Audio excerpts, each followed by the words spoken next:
Hoi hoi.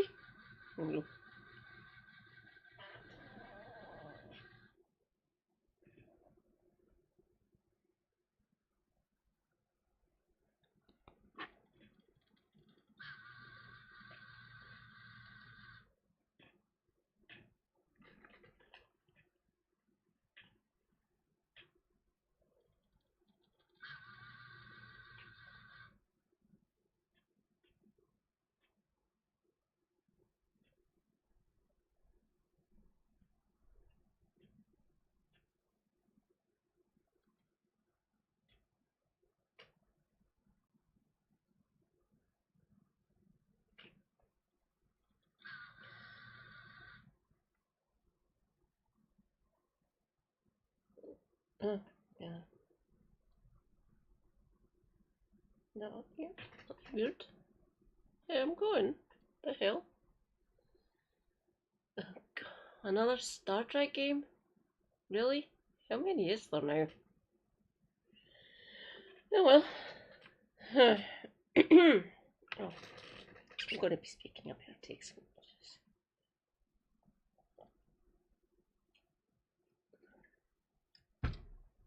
No. Am I working? I am working. Bring it. Stream manager. Message. Oh.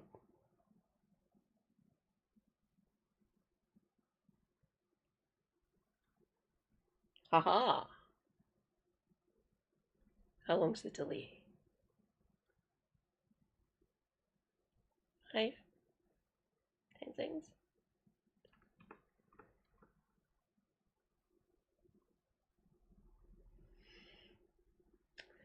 Okay.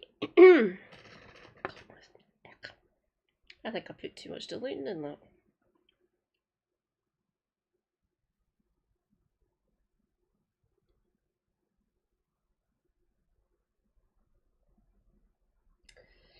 Right. Oh, God. 4-minute read time. I'll be the judge of that.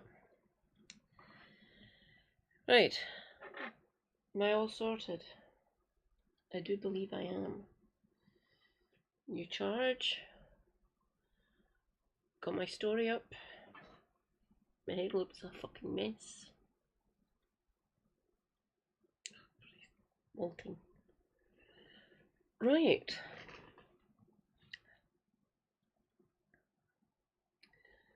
Why am I not surprised?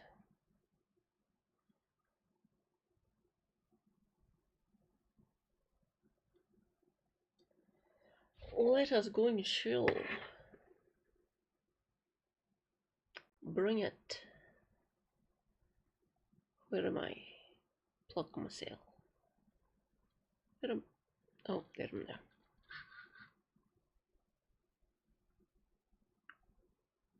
Kelpie.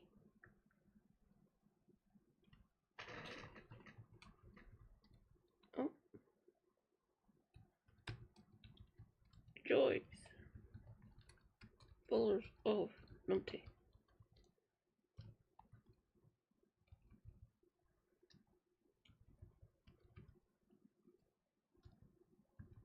Your last is live.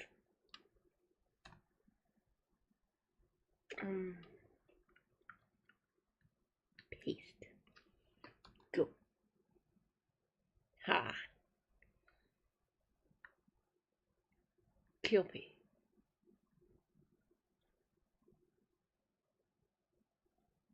Shameless promotion. Paste. Rejoice. Evolutionaries. Your friendly neighborhood. Scottish. Marxist. Oh God.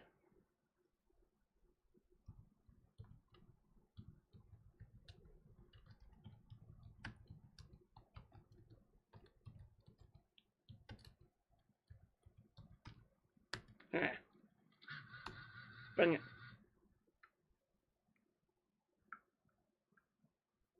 Copy text. Oh, what the? Let's see. Announcements. Oh, right. Hope more.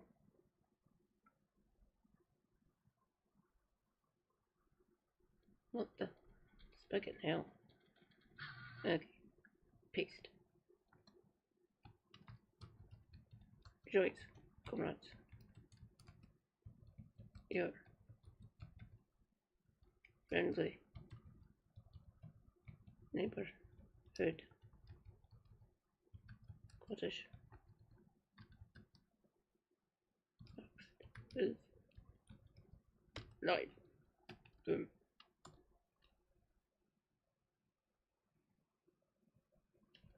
Perfect.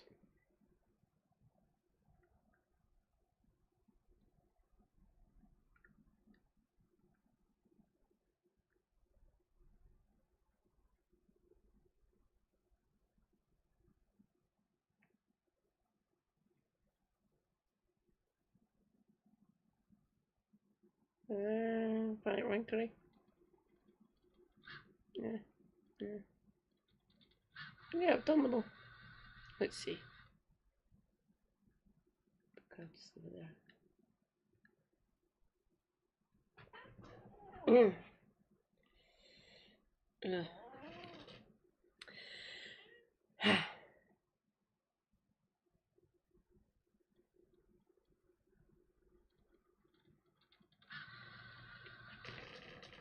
Oh, let us get. What was that? 10 minutes. To 15.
Not much I can do about that.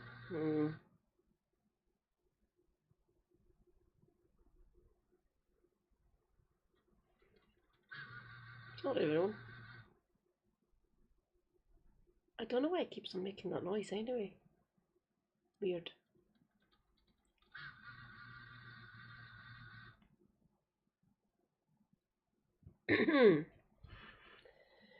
Right, you go there and stop being a bastard.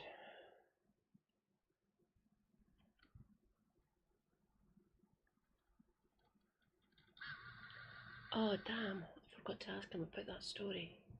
I've forgotten what one it was now.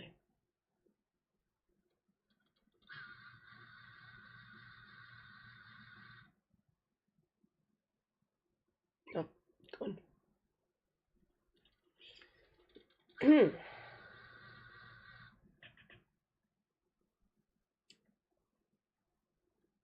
Right.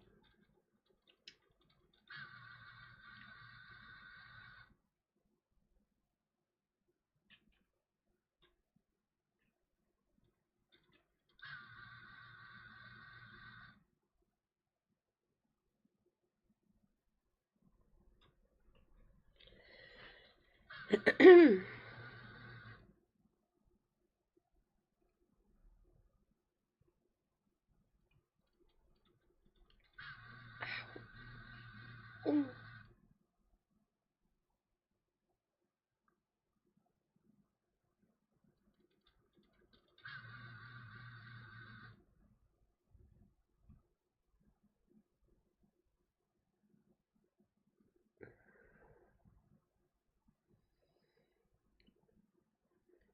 Hmm?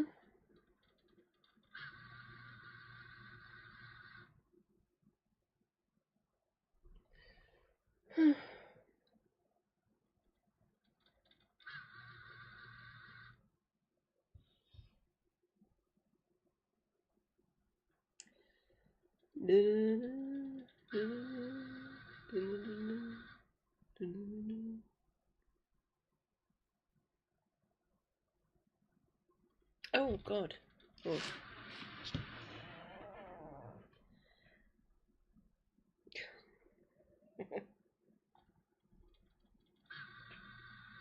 No. Oh no. Wrong way.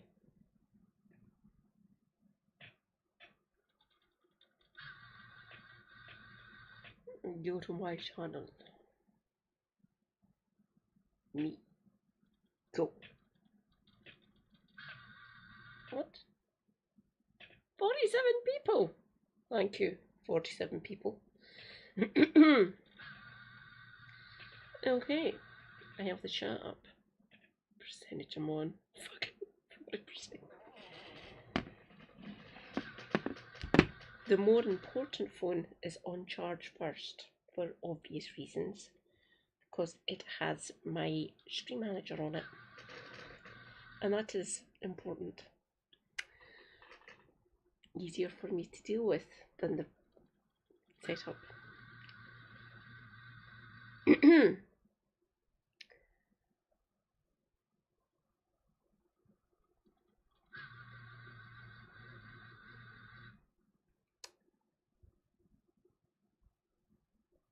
I have not read this yet. I can guess, because it is the Department for Work and Pensions after all. Liz Kendall, you're a wank.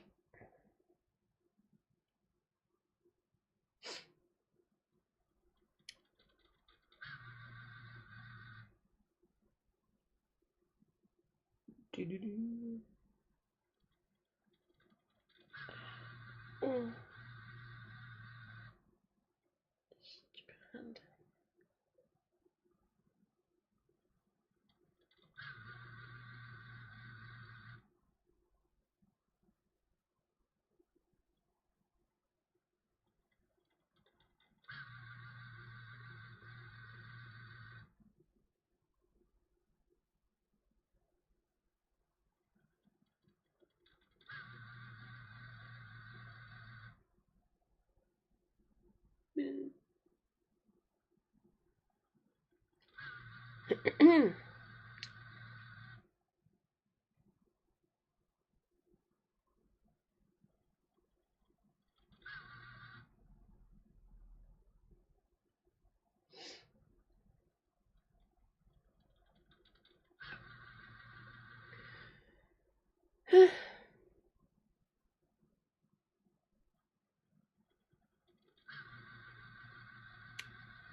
Anyone?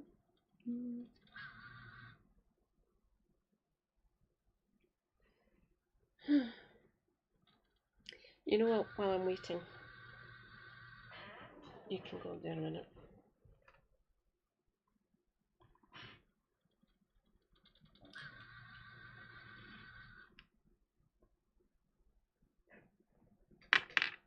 If anyone arrives while I'm away, don't worry. Wait a minute or two.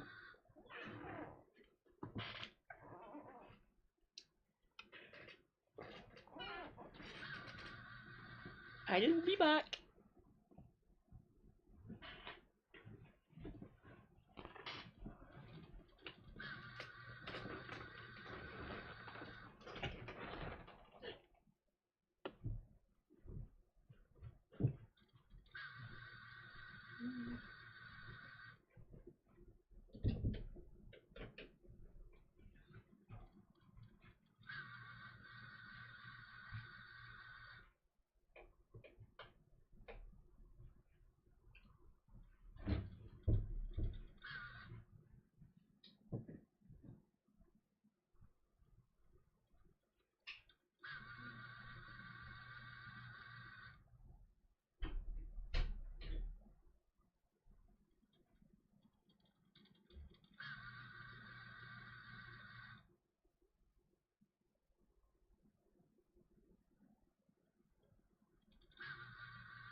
is happening? Things be happening. Philippe! Philippe.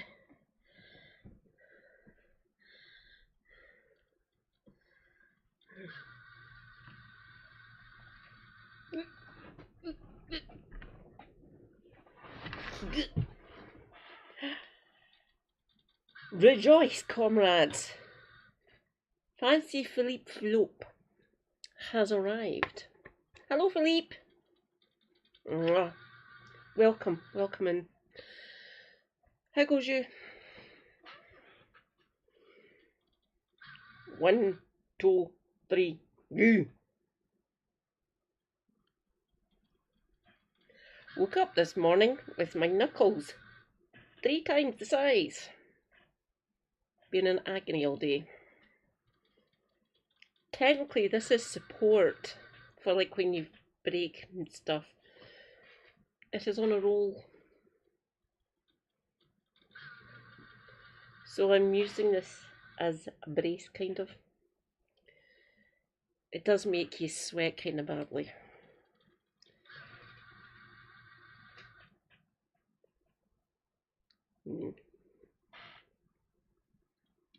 I was naughty. I'm on blood thinners, if you know. I took 2 dispersible and like the dissolvable aspirin earlier on to deal with the pain. It was either that or ibuprofen. Not allowed those anymore because I am on fentanyl patch. It is here, so it must be dealing with my back. I thought it would have at least taken the edge off. It took over an hour for the aspirin to kick in, and they're starting to wear off now. I took them at the back of 8, didn't kick in until the back of 9, 2 hours ago. And it is starting to wear off. Molting. Typing's fun.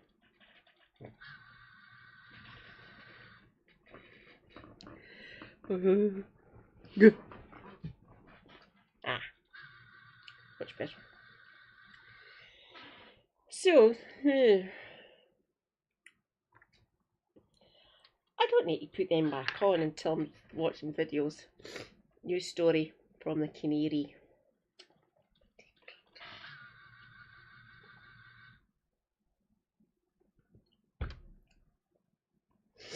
Tonight's refreshment of choice is diluting lemon, so diluting juice in water. Concentrate, if you wish. It is quadruple concentrated. They must have used a fuck ton of lemons. It's quite tasty.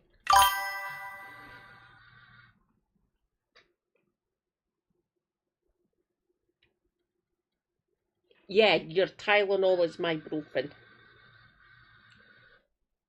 So it's called ibuprofen here. Or oh no, hang on. Do you have Nurofen?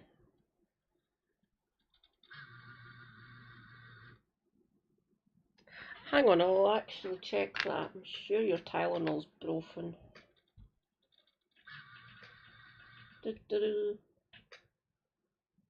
Tylenol.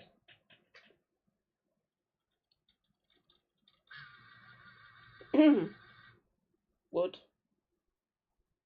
is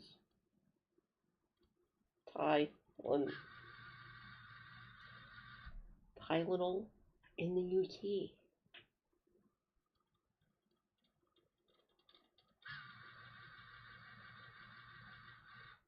Oh, it's Cocodamol. So it's a step. So got my one here at the top. Not the strongest strength, not the highest strength of this one. So we've got the one I'm on, Forevermore. Then you've got ibuprofen and cocodine, which is here. Then you've got Tylenol, which is your over the counter. Then you've got like antipyretics, which are paracetamol. Then you've got, well, different class. You've got aspirin, which is an analgesic and a blood thinner. So the one that I'm on for my joint issues in my back is up here. It's mid-level, mid-strength, not the top, not the highest amount you can get. Only terminal patients get the strongest patch. Because if people like me were to go on the highest strength, they turn me into a fucking drug addict. Because it's a very, very strong opioid. Plus, you don't get the powder version or the tablet, the pressed tablet, which America does. Fucking mental. Why have you got fentanyl as a fucking pill? Stupid.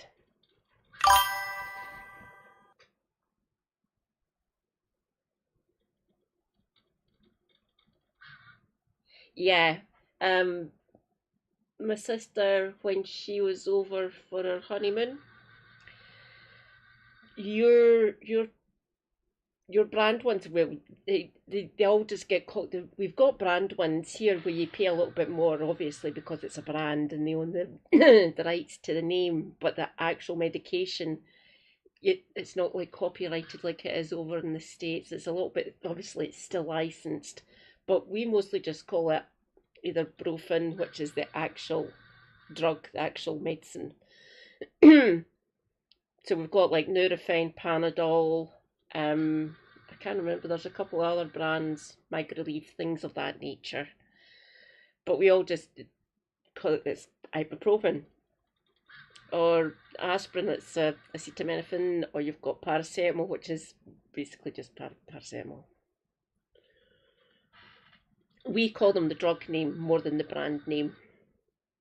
Most Europeans, that's what we do. Most of us, at least.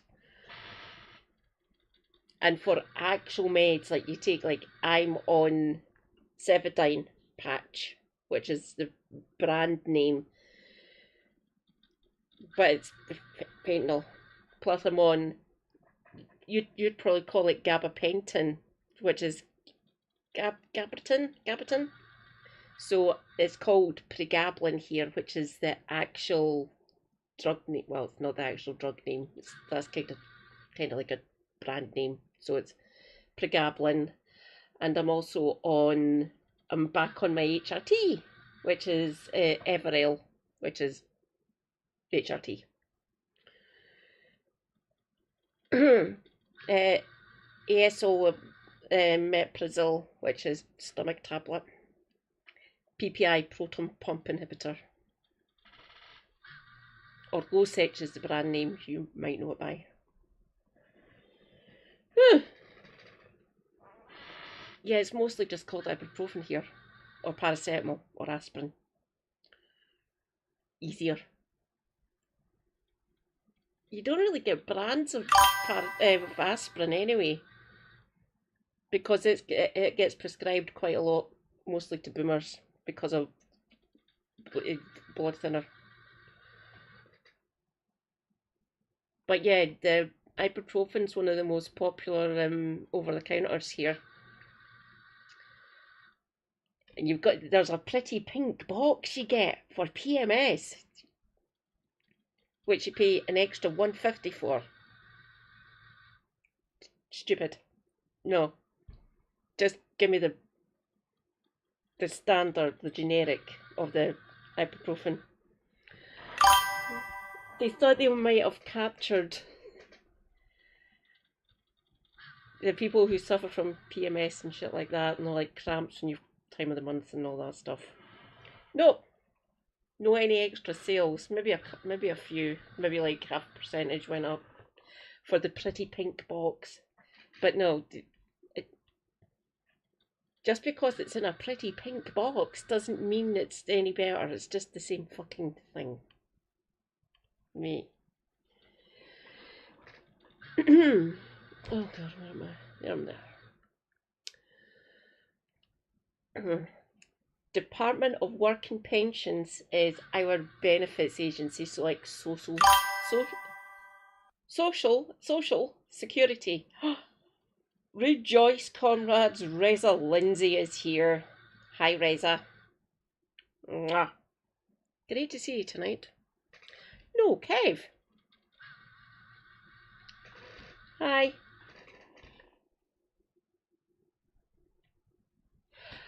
The Canary is an online leftist publication, leads sometimes, but it has Marxists actually writing for it. The one who does for our benefits, this bit, who does deals with the benefit side and some of the government chicanery that happens. The one that they've got writing these ones, like there's two of them. They do all the ones that are based on our benefits. I don't think Rachel's a Marxist, but the guy that writes for like all the benefit stuff, he is a Marxist. I know who he is. He's brilliant. So yeah, this is basically like a leftist publication that you can get online.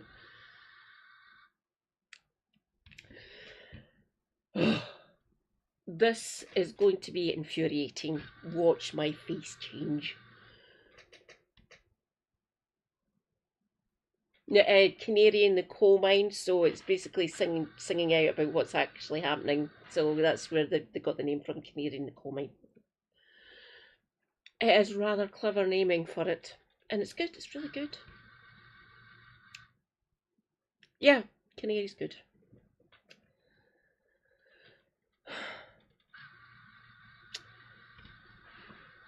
Department for Work and Pensions under investigation over chaos around access to work. I will use myself as an example before we get into the story. I am disabled. I have arthritis and other autoimmune diseases, which are not really that great, hence the hand. Fuck. Oh, Nightbot, fuck off. Annoying me. I will come in. Give me a second, comrades. Nightbot, you are a menace. No, wrong one, not one. So I would go to my local job centre and apply for access to work to get like wrist support, screen filters, things of that nature, better supports, specialist classes, things of that nature.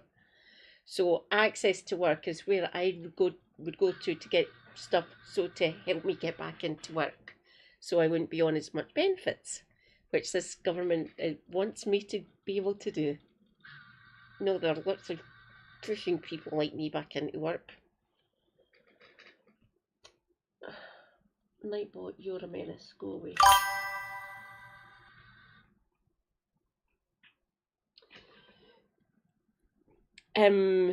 One of my mods, eternal battle with Nightbot. If he turns up, you'll see him. He will declare war against Nightbot, which is rather funny. Right. Reza, have you had to deal with access to work? If you have, deepest sympathies. Because, fuck. Here we go. Right. In response to a national campaign by disabled people, hello, disabled person, the UK National Audit Office has launched an investigation into a vital service that disabled people need to get into work. Access to work is supposed to support disabled people to get into and stay in work by providing funding for specialist equipment, better ergonomic keyboard, wrist support, screen filters, hearing aids even, specialist glasses if you've got eye problems. So you go to them and say, this is my area of work, this is what I used to do. I need blah thing or blah things. Stay in work by providing funding for specialist equipment, extra expenses and support staff, the money for taxis and better travel. However, as the Canary has previously reported, the Department for Work and Pensions has been failing disabled people who want to work, whilst at the same time the government harps on about forcing disabled people into work. Correct. Because this government sucks. They are horrible and are literally putting people like me at risk. Bastards. Stealth Department Work and Pension changes to access to work. Well, surprise.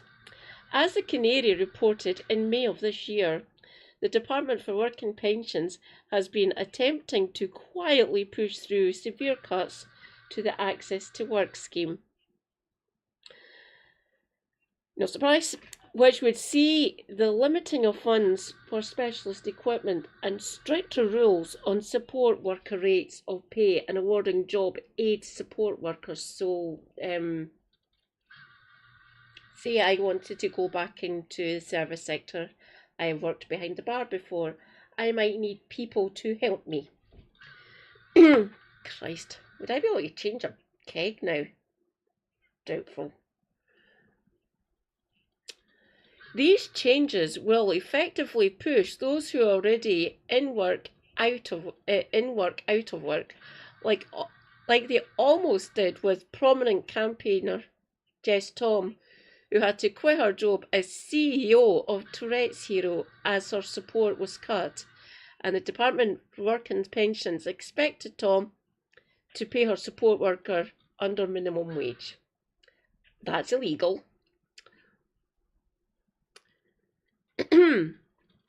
The Access to Work Collective has highlighted that Access to Work cuts are already planned due to internal restructuring, meaning they don't need to consult on them. What the fuck? Phase 1 has introduced major funding cuts, including steep reductions in allocations for assistive software and equipment. So if you're blind and need hearing, or it'd be speech programs to use, so or like their specialist Read Joyce Comrade's Squish Mallow Dragon is here. Hi Squish. Mwah. Welcome. We are reading a story from the Canary about access to work. So that's part of the Department for Work and Pensions, which is our social security agency, essentially. They're cutting funding to it. Delightful. The minister in charge of this is called Liz Kendall, and I hate her with a burning passion. Phase 1 has introduced major funding cuts, including steep reductions in allocations for assistive software and equipment.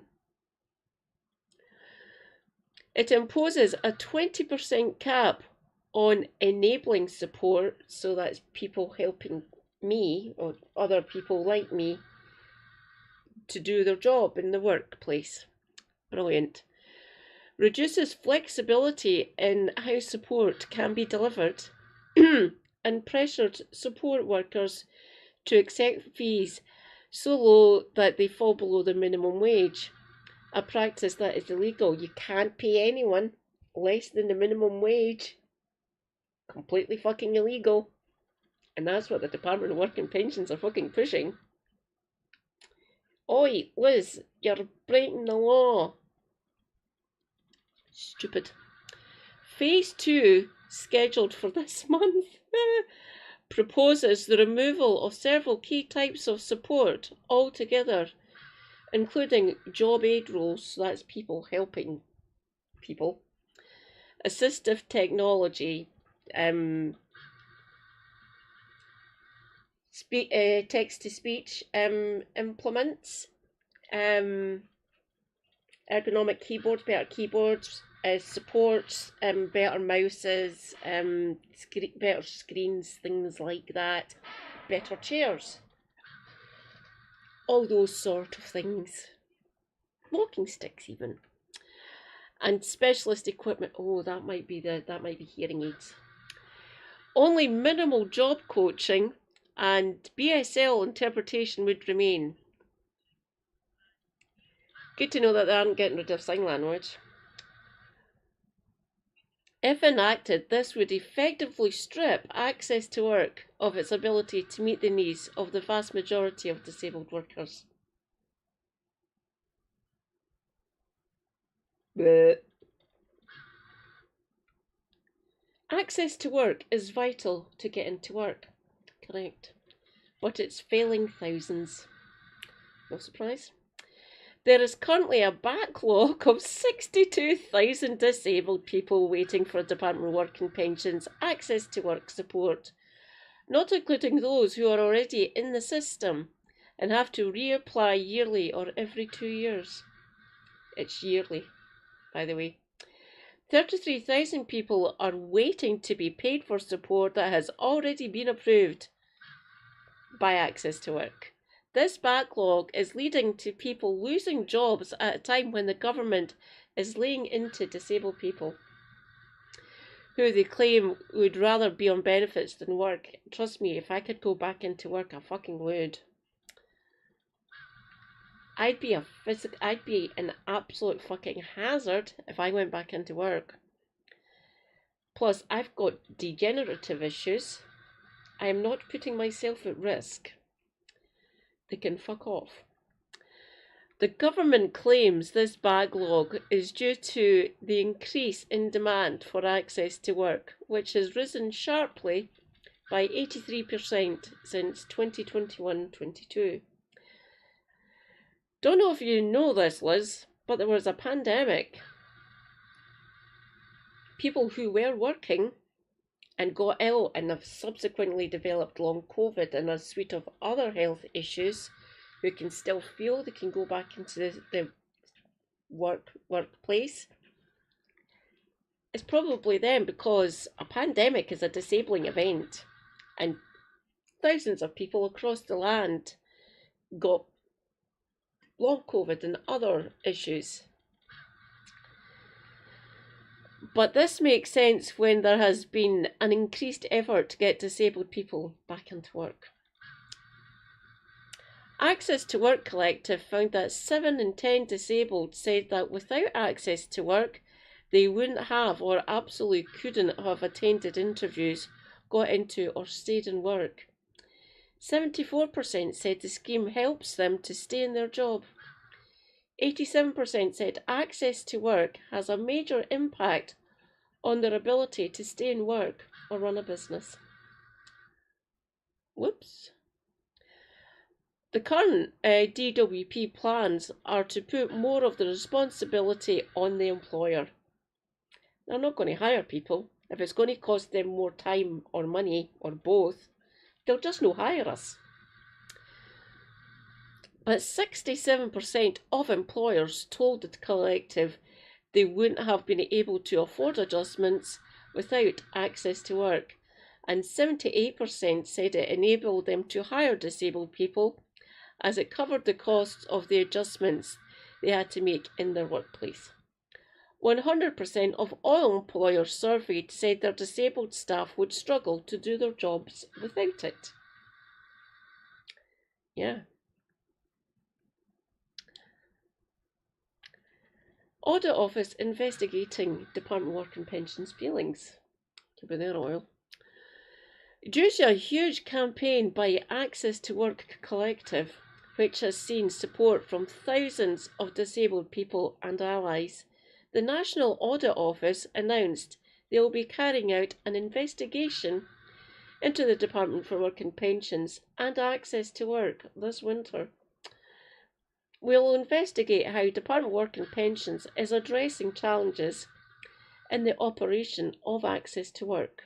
We will examine the purpose of the scheme, challenges with the scheme, and what the Department of Work and Pensions is doing in response to the challenges with the scheme.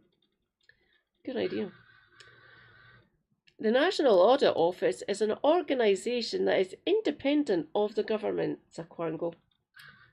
So quasi-autonomous, non-governmental office. The role of the NAO is to scrutinise public spending, check whether taxpayers' money is being used efficiently and effectively, and most importantly, hold departments to account. Disabled people need to keep pressure on the government.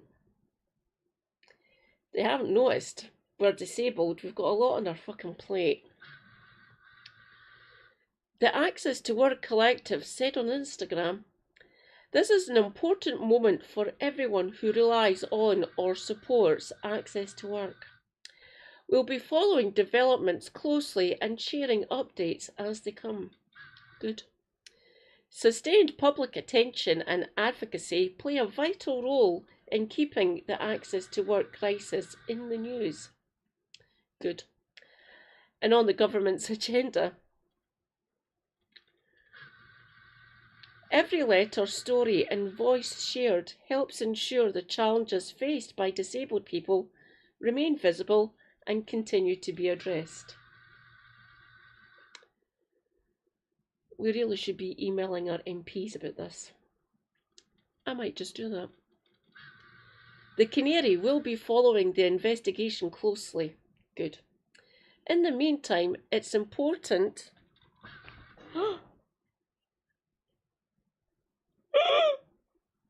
Eight-legged bastard!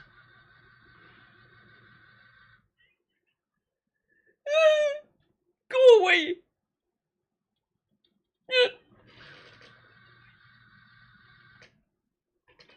Fucking massive!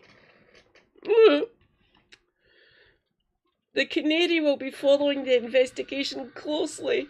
In the meantime, it's important we keep pressure on the Department for Work and Pensions and let them know we will not let this be swept under the rug.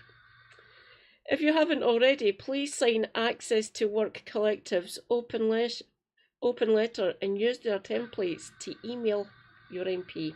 I will do that later. I will do that in the morning. Fuck off!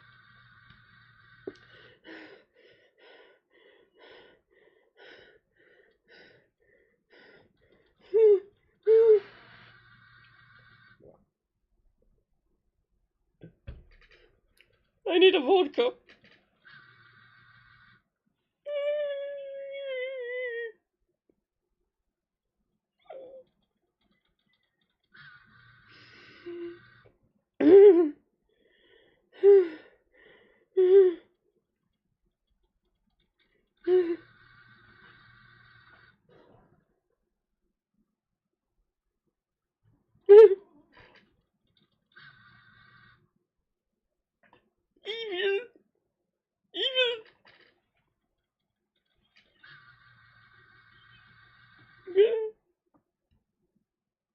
Oh, goodness.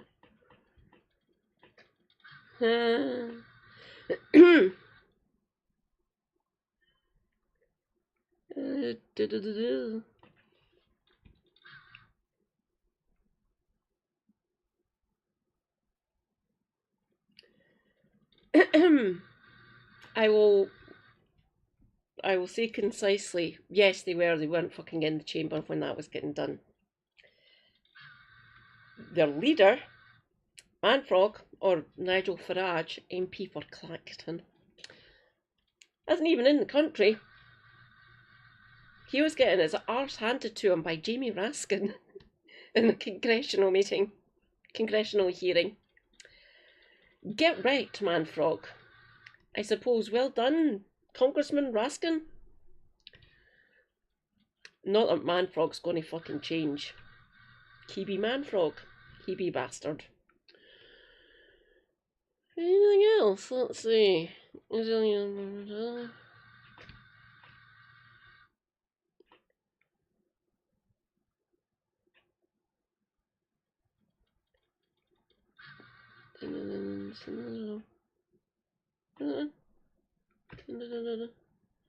Okay.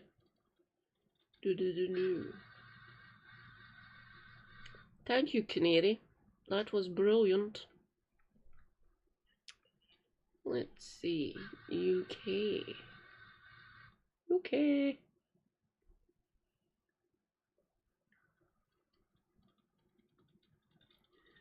Let's see.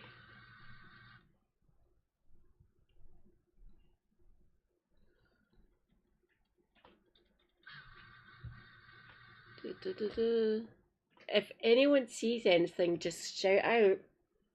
I can see my chat.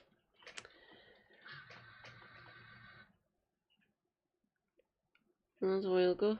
That was a while ago.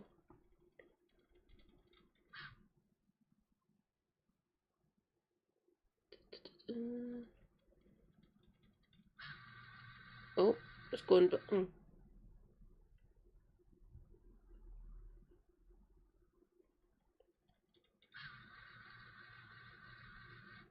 Ah, I read this. I read that one on stream when it got released. No.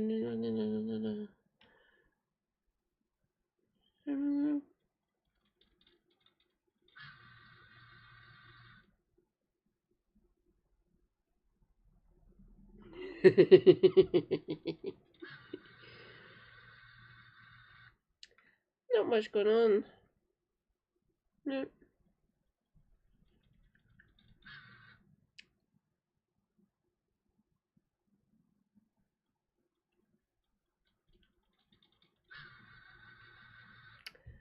Okay. Ah!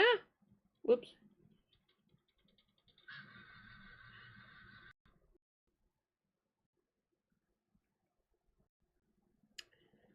Right.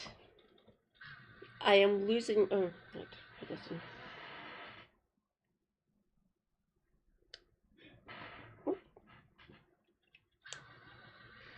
I will not be having my stream manager on my phone because I will go over to my YouTube now so I can actually hear the videos because there's something wrong with my speaker.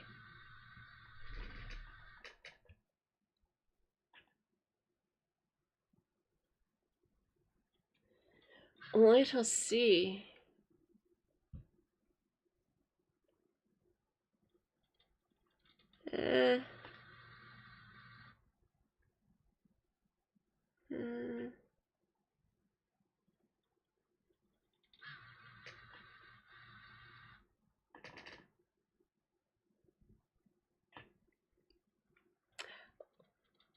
Let's go and see what I've got in my watch later.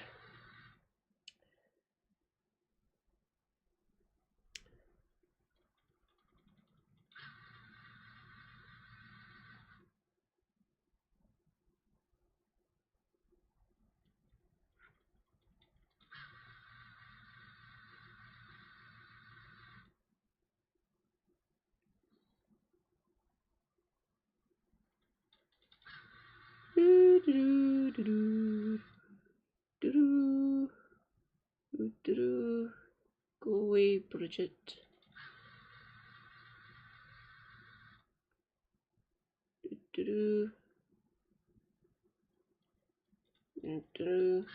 Where's my microphone here? Ah, there we go. 5 days is enough. I was live when that got released and I thought, no, just leave Jimmy, give him a few days to actually get his numbers up. 320,000 views in 5 days. Should be more than that by now.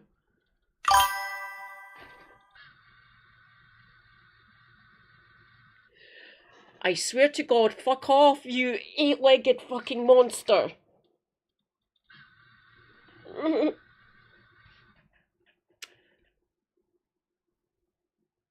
Thank you, Simon.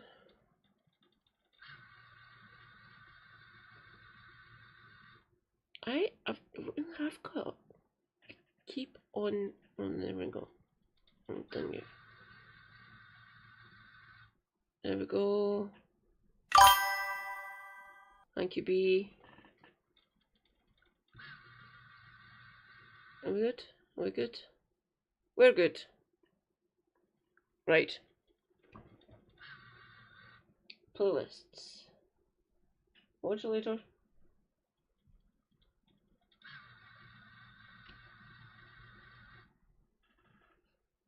Go.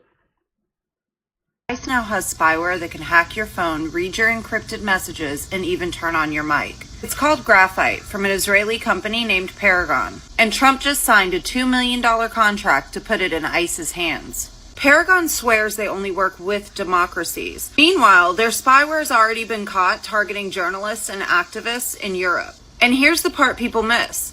This isn't just about people in ICE detention. Spyware like this scoops up anyone around the target, protesters, journalists, even neighbors. Once ICE gets permission to use it, it doesn't stay limited. Mission creep is guaranteed. That's how we've seen it abused in other countries. So if you're attending a protest, a reporter covering ICE, or just in the wrong place at the wrong time, your phone could become fair game. If they're willing to go this far, how far do you think they'll go in the future?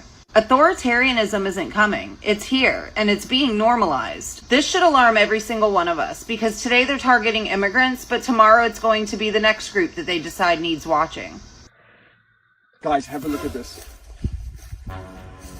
We're hopefully going to get Mac doing a massive poo. Oh, can you hear that fart? I mean, is that not incredible? I mean, I'm standing underneath an elephant, and that fart, it almost pushes you back. It's got so much force on it. We're so excited here at International Budget Partnership to welcome both of you to discuss your tax transparency course. Please introduce yourselves and tell us a little bit about your backgrounds. I'm Richard Murphy. When I was writing this course, I was Professor of Accounting Practice at Sheffield University Management School. I'm now Emeritus Professor of Accounting Practice at Sheffield University Management School. Wonderful. Welcome, Richard. Andrew. I'm Professor of International Political Economy at the University of Sheffield. I have a specialism in various aspects of economic governance, including international.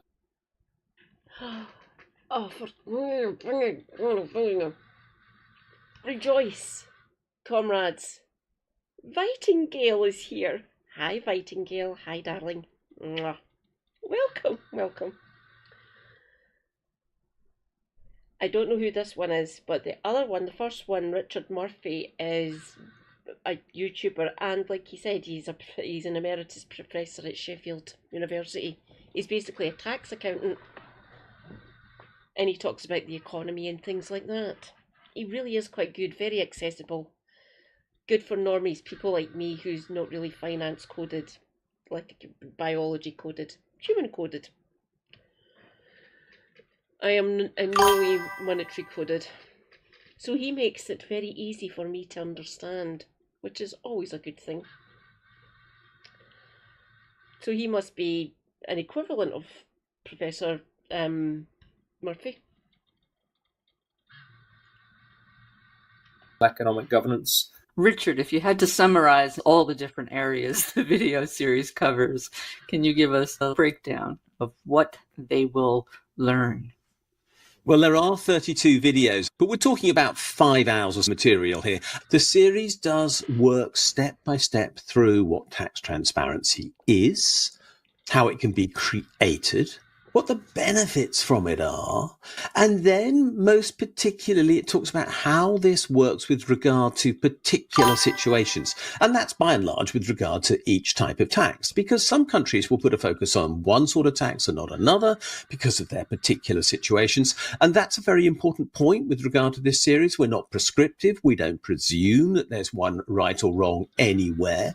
We know that some countries will put a high emphasis, for example, on indirect taxes like VAT, value-added tax, for example, and others might try to put an emphasis on corporation tax. So that's why we talk about those in detail and how to communicate around them.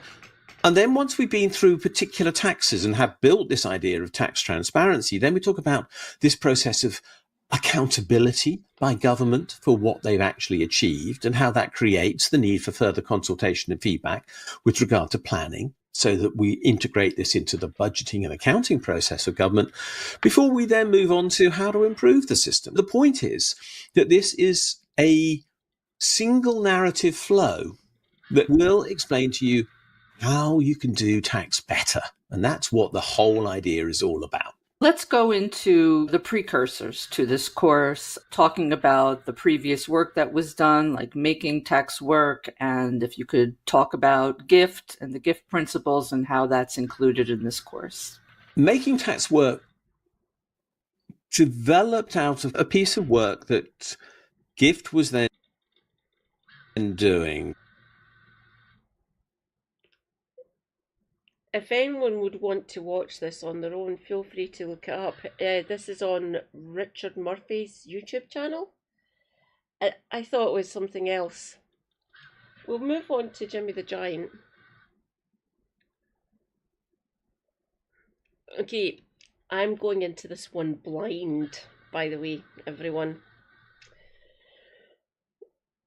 If you're not following him already, Jimmy the Giant is a British YouTuber. He is amazing. He used to be alt-right, but he managed to extricate himself now, and he's a leftist. He is good. And his story, I might actually do his video and show you how he managed to get out. So Jimmy the Giant really is quite good. He is married to a Ukrainian woman. Go. Migrants.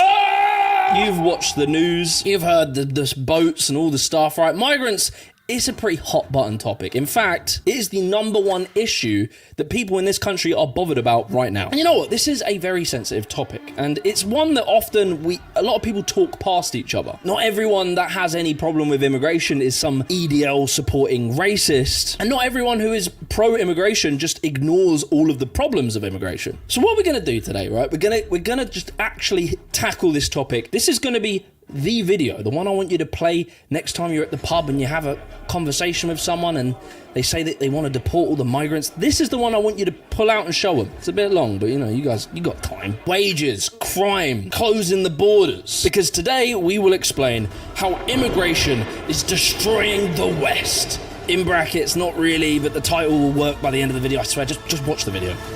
By the way, I couldn't have made this video without reading this book called How Migration Really Works. It's brilliant. I'll leave an affiliate link. It will give you some sanity on the topic of migration, much deeper than I can do in this video. All the way back to 1855, this is unprecedented, what we're going through right now. Look at this line. I'm going to bring on the last year.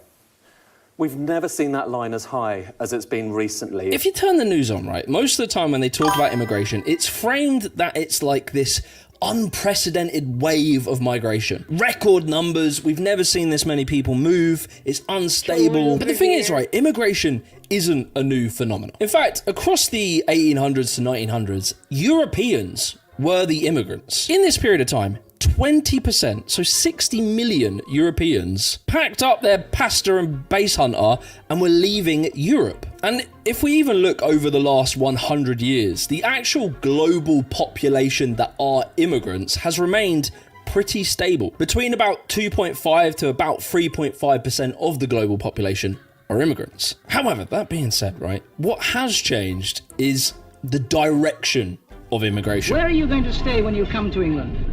Going in a hospital. You're going to nurse? Yes. Will you tell me, madam, is this your first trip to England? Yes, this is my first trip to England. Where do you come from?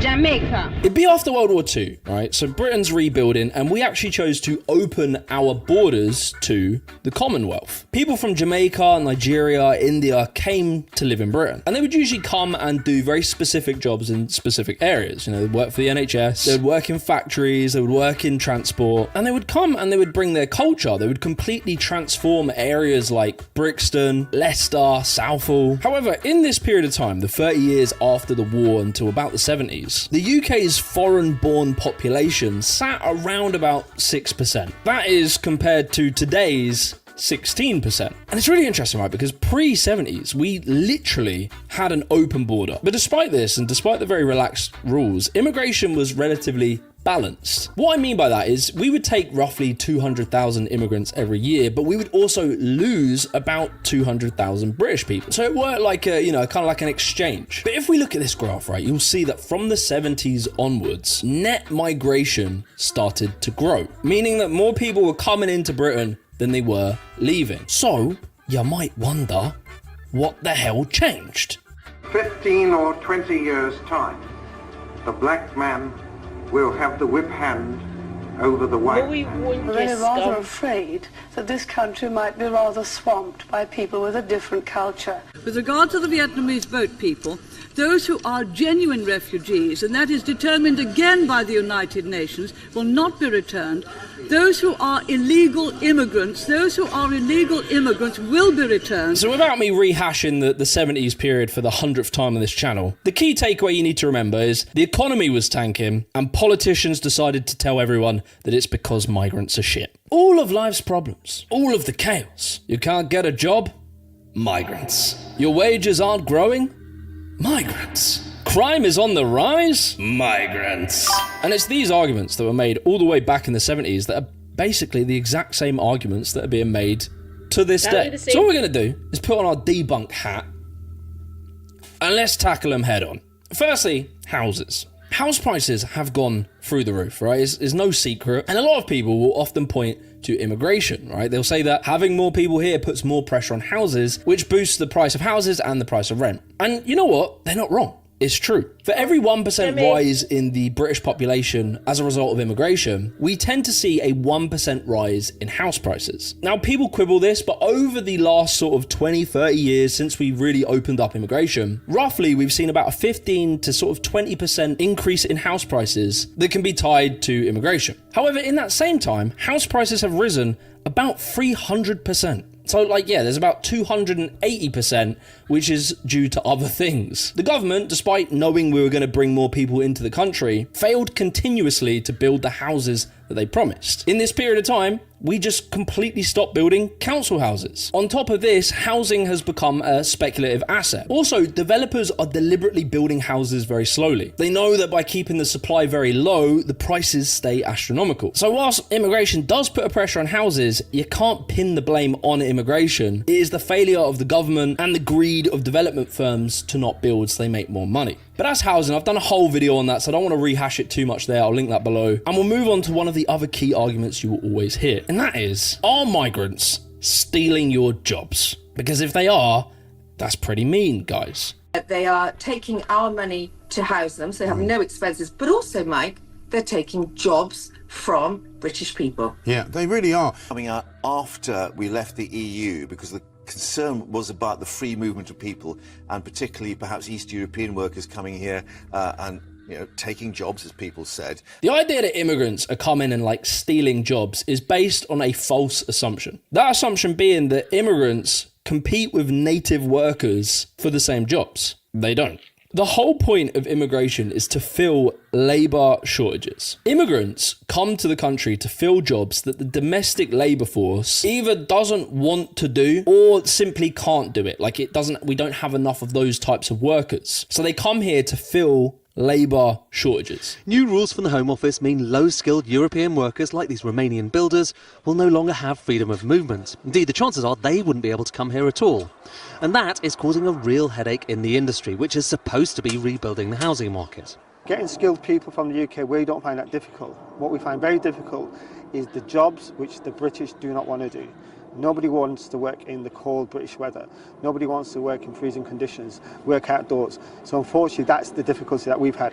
I think the clearest way to look at this is just to go on the simple logic, right? If immigrants stole jobs, then we would expect that if we see a spike in immigration, we should also see a spike in unemployment, right? Because, they've stolen the job. You're now unemployed, you got no job. But if you actually look at the data, the general trend is that immigration spikes alongside periods of high employment. There's a slight lag time, but this is generally the trend that you'll see. And that's because immigrants are going to go to a place where there's a demand for their labour and their skills. A demand that isn't currently being filled by the local domestic labour force. And that labour shortage can be a result of the fact that we may have not trained up enough people to do the job. Like in England, we don't have a lot of welders and we don't really invest a lot into our doctors. And so those industries employ from nations that did train up those workers. And there is a fair critique you can make that maybe we do need a few more welders and a few less marketing execs. Sure, I'm not gonna disagree with that, but that would require the government to coordinate and invest a lot of money into that training. And for some reason, that's a big no-no. You don't train people. The other thing to note is that when an immigrant comes to a country, they're not zero-sum. They don't just take. They too also need to go and get their hair cut. They need to go and get their carpet fit, buy a third air fryer from John Lewis, right? They are also customers. So immigrants also create demand and they create jobs. But you might hear that and think, that's all well and good. But often this argument of taking jobs gets paired with another argument. Immigrants drive down wages. The guest worker provisions in this bill, which will bring many hundreds of thousands of lower wage workers into this country, will only make a bad situation even worse. And I think at a time when the middle class is shrinking, the last thing we need is to bring over a period of years millions of people into this country who are prepared to lower wages for American workers. So this argument This one is a little bit more complicated, right? The astute amongst you might have noticed that recently, wages have not been growing very well. Back in the 70s, wages used to grow by about 3% a year. But by 2010, wages are basically flatlined. At one point, it was about 0.9% growth. Wages have definitely taken a hit recently, and many people will notice that in the same period of time, we've seen a major increase in immigration, particularly from like the 90s onwards. And I think most of us who have some basic understanding of economics have heard the phrase supply and demand. If you increase the supply of labour, of people who come from poorer countries, who are okay to live in poor accommodation and have lower living costs, then surely businesses will employ the migrant worker because they can pay them less. And it's a fair question, right? It's a fair question, and a load of big brain bros did a bunch of studies on this. Very quickly before we carry on with this video, I want to give a massive shout out to today's sponsor, YFood. These bad boys are ready to drink complete meals. They have everything you need, up to 34 grams of protein, 26 different vitamins and minerals. They keep you full for 3 to 5 hours. My favourite flavours are the salted caramel, the cold brew coffee, and classic choco. There's a bit of a theme there, I kind of like that, but there is fruity flavours if you prefer that. As well, they're like gluten free, this one's lactose free, and no added sugar. I find them quite helpful if I'm on the go and busy and I don't get time for lunch or something. These are really efficient and very tasty ways of getting your nutrition. There's also the packets as well, which you can just put in a shaker and just keep it on the go and make it when you're at the gym or something like that. I really recommend these, like they're just genuinely very tasty, beyond anything else, and they're good for you. They do both classic and vegan options of the ready-to-go drinks, and classic and vegan options for their bars and their powders. Definitely go check them out. They're offering a 30% off strike prices site-wide, plus a little extra 5% off just for you lot using the code JTG-YouTube. So you guys will get 35% off. Check the links below. Anyway, back to the video. One of them found that immigration reduces wages by about 0.01 pence to 1p per hour. Other studies found something different. There was one that found that there is a minus 0.5% wage suppression on the lowest 10% of earners in society. However, the same study found that there was a neutral or even a positive effect on everyone else. However, there is a very recent study that showed that in low wage professions, they found a 1.6 to 1.9% dip in wages. It showed it in very certain sectors, so things like hospitality, cleaning, food production. It showed that in those low wage jobs, there is a small percentage squeeze on wages. And it's not nothing, and we'll talk about it, but it's important to note that the many studies that have been done on this topic have concluded that the impact on wages are small to negligible and both positive and negative, but it's just very tiny. And it's confusing because very obviously, like most people will notice, that wages have stagnated at a much higher rate than even what the highest estimation from those studies have shown us that is caused by immigration. So if it's not immigration that is suppressing wages, then what is? Where's my fucking money?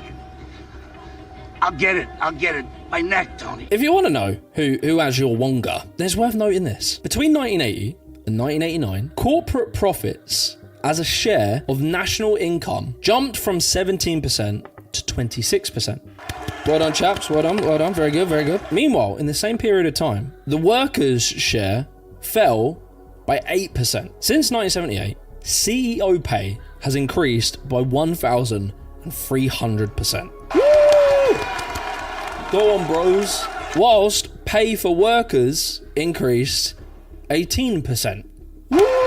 Oh, wait, what? And there is a reason for this, right? So, in the 70s, half of all UK workers were in a union. Today, the amount of people in unions has fallen to 22%. That's overall. Like, if we go into the private sector, it's about 12.8%. So you probably kind of know this story, but as Thatcher went in and declared war on the unions, calling them like the enemy from within, her government introduced law after law to basically break the power of unions. You'll find that there are more powers to unions here than there are anywhere else in the world. And that really hasn't made a position of free collective bargaining, because you can really only be free if the two sides are fairly evenly balanced. So back then you would have things like wage councils. So if you had a low-paying job, things like agriculture, these wage councils demanded a certain wage for all workers, but these were abolished. Now, if you work a low-paid job, they can just pay you a a handshake and a sandwich. On top of this, solidarity strikes were banned. So if you wanted to strike with someone from a different industry, you couldn't legally do that anymore. As well, mandatory union membership, which was in certain industries in the past, that too was banned. So all of this, right, this union crushing, coupled with the process of deindustrialization, where in the past, in the 50s, 4 out of 10 workers worked in manufacturing, in steel, in coal, in shipbuilding. These were stable, unionized, and well-paying jobs for the average working class person. However, by the 2010s, after this deindustrialization process, just 8% of workers are now in manufacturing. Entire towns were completely wiped out after this and have gone into steep decline. And those old, well-paying jobs were replaced with like shitty jobs in call centers, Amazon warehouses, gig economy jobs, 0-hour contracts, no pensions. And it is the destruction of unions and collective bargaining that made it possible for big businesses to exploit cheap migrant labor.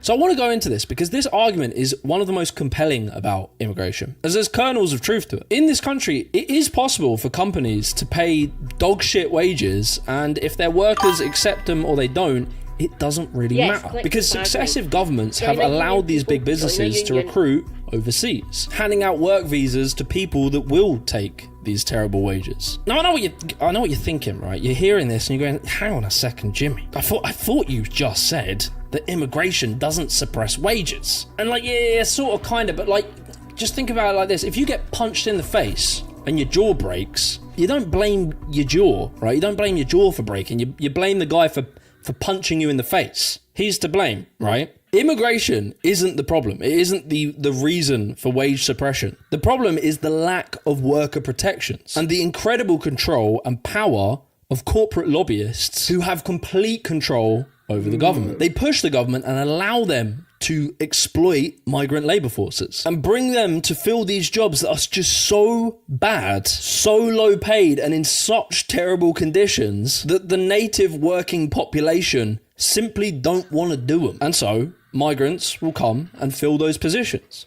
Well, few would dispute that a big...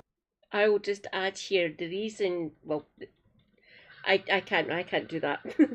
I'll say for myself. Say I am fully capable of working. I cannot go in to do like agricultural work because the wages will not support a household. Even 2 working adults who go out and do this, you cannot support a household off the wages that you get from that. You can't. It's not physically possible to run a household on the minimum wage with 2 working adults. Can't be done. Corporate greed, and the fact that we've still got very strong anti-union laws, which, oddly enough, Blair, the alleged war criminal, he ran on a campaign, on a manifesto, saying that he would repeal them. He would get rid of what the horrible anti-union laws that she introduced, that she passed while she was Prime Minister. He didn't. He kept them. He even strengthened some of them, the bastard. And no government, no UK government here will go on them. We're getting a workers' rights bill from the current Labour government. We're getting half, maybe a quarter of the stuff back that she literally outlawed, that she passed legislation on. We are never going to get it fully back to what they were like in the 70s with the collective bargaining and solidarity strikes and things like that. We're never going to get any of them back until we get a left-wing government back. If such a thing can ever get fucking voted in. Because boomers and older Gen Xers, the generation, my generation, people who are older that are in that block, and all the boomers will not do this. They will not change that, because then the CEOs, the companies who hire us, who employ British workers, they've got shareholders, they've got dividends to pay, and they've got CEOs to pay ridiculous amounts of money to. So we are never going to get any of this shit back, not unless we... do things. So it's not possible to actually run a household on the minimum wage. It's went up to $12.21 an hour. Still not enough. Still not enough. My younger sister, that is a two-person household. My sister is a nurse, and her partner is a mechanic. And they both work full-time. And that is not enough to run a household with 2 teenage boys and 2 adults and a few pets and a car. Those 2 wages are not enough to keep that household running. She has to ask Mum for help. I think Mum's actually paying for her car. So it's not physically possible to run a household. Especially with that gaping maw of a nephew of mine. He just eats. Just eats.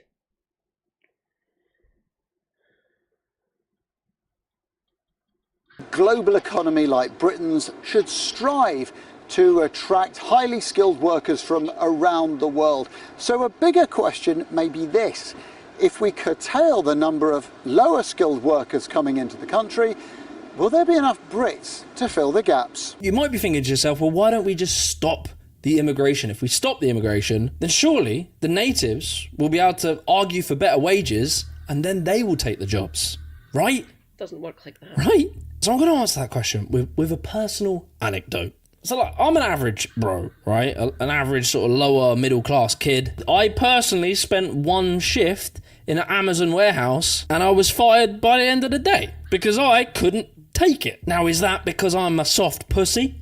Yes, partly. But it is also because I had options. Instead of working a grueling job in a warehouse where I wasn't even allowed to fucking look people in the eye or even listen to music, I instead stayed at my parents'. I stayed at home and I took a part-time job. One that didn't pay me so much, but it was much more enjoyable, and it was working outdoors in some activity centre place. And I was doing that job whilst on the side working on my own businesses, which eventually ended up as being YouTube. Now I know this is just an anecdote, but this is a reflection of a broader trend. A trend that you'll see in the young British labour force. Lots of people who are my age, we grew up and many of them were told to go to university, go get a degree, expecting to come out and just walk into a job as an accountant or working in marketing or some job that takes you like 30 minutes to explain to people because you don't really know what you do, but you get paid for it anyway. As well, that's just one of the changes. Another one was that since the 70s, women have entered the workforce. Historically, women spent most of their time at home raising children, but also doing unpaid and informal labour, as in many cases they were pretty much locked out of the job market. So, you know, they spent their time raising children. That is a full-time job. It's very hard. Whilst they were doing that, they might have also been looking after elderly family members. And maybe on top of that, even did like a side job as a cleaner. Maybe they worked in like a textile factory or some sort of small job that wasn't paid very well, but they'd make a few quid on the side. We see as women's rights progressed, they started to enter the labour force. They started to aspire for bigger, higher skilled professions. But this meant that they had less time to do all of that unpaid work that they were doing in the past, which created a massive labour demand for these jobs that women were doing in the past that were vital, but no one really wants to do them because the ladies were doing for free. And so on top of these changes in education and expectations, there was another fucking spanner that was thrown in the works, and that was old people. World is getting older. How much older? By 2050, the number of people over 65 will triple. There are now more over 65s than ever before, 18.6%. In England, the places with the most over 65s are here in North Norfolk and Rother in East Sussex. Basically, the old people, they were top shaggers, right? They had a lot of kids. Them baby boomers, it's in the name, you know, them bros are getting freaky. Every single generation, right, as life has got more expensive and more demand for people's time in work, etc. Okay, here we go. Baby boomers. Mother. She was born in 1954. So this is hers.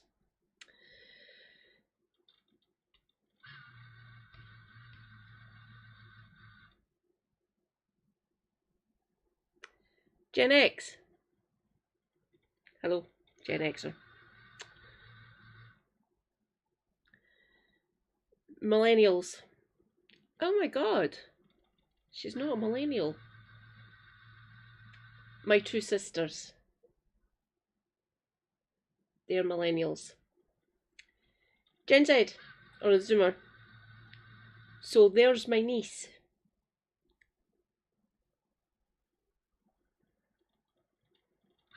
There. So there's my niece and my two nephews. And Gen Alpha. My youngest niece. She was born in this section here.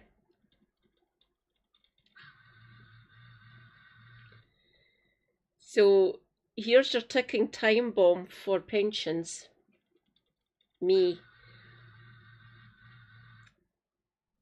64, right. So that'd be 61 just now. They're not quite at pension age, the later boomers. So they'll be getting their pensions in 5 to 6 years' time. I'm going to be getting my pension in 22. So here's your ticking time bomb. We need to get either more migrants in to do the work and to get taxed and things and pay into the country. Or this time bomb is going to go off and whatever fucking shade of government's in when I get to my pension age, it's going to be funny. So you're going to have about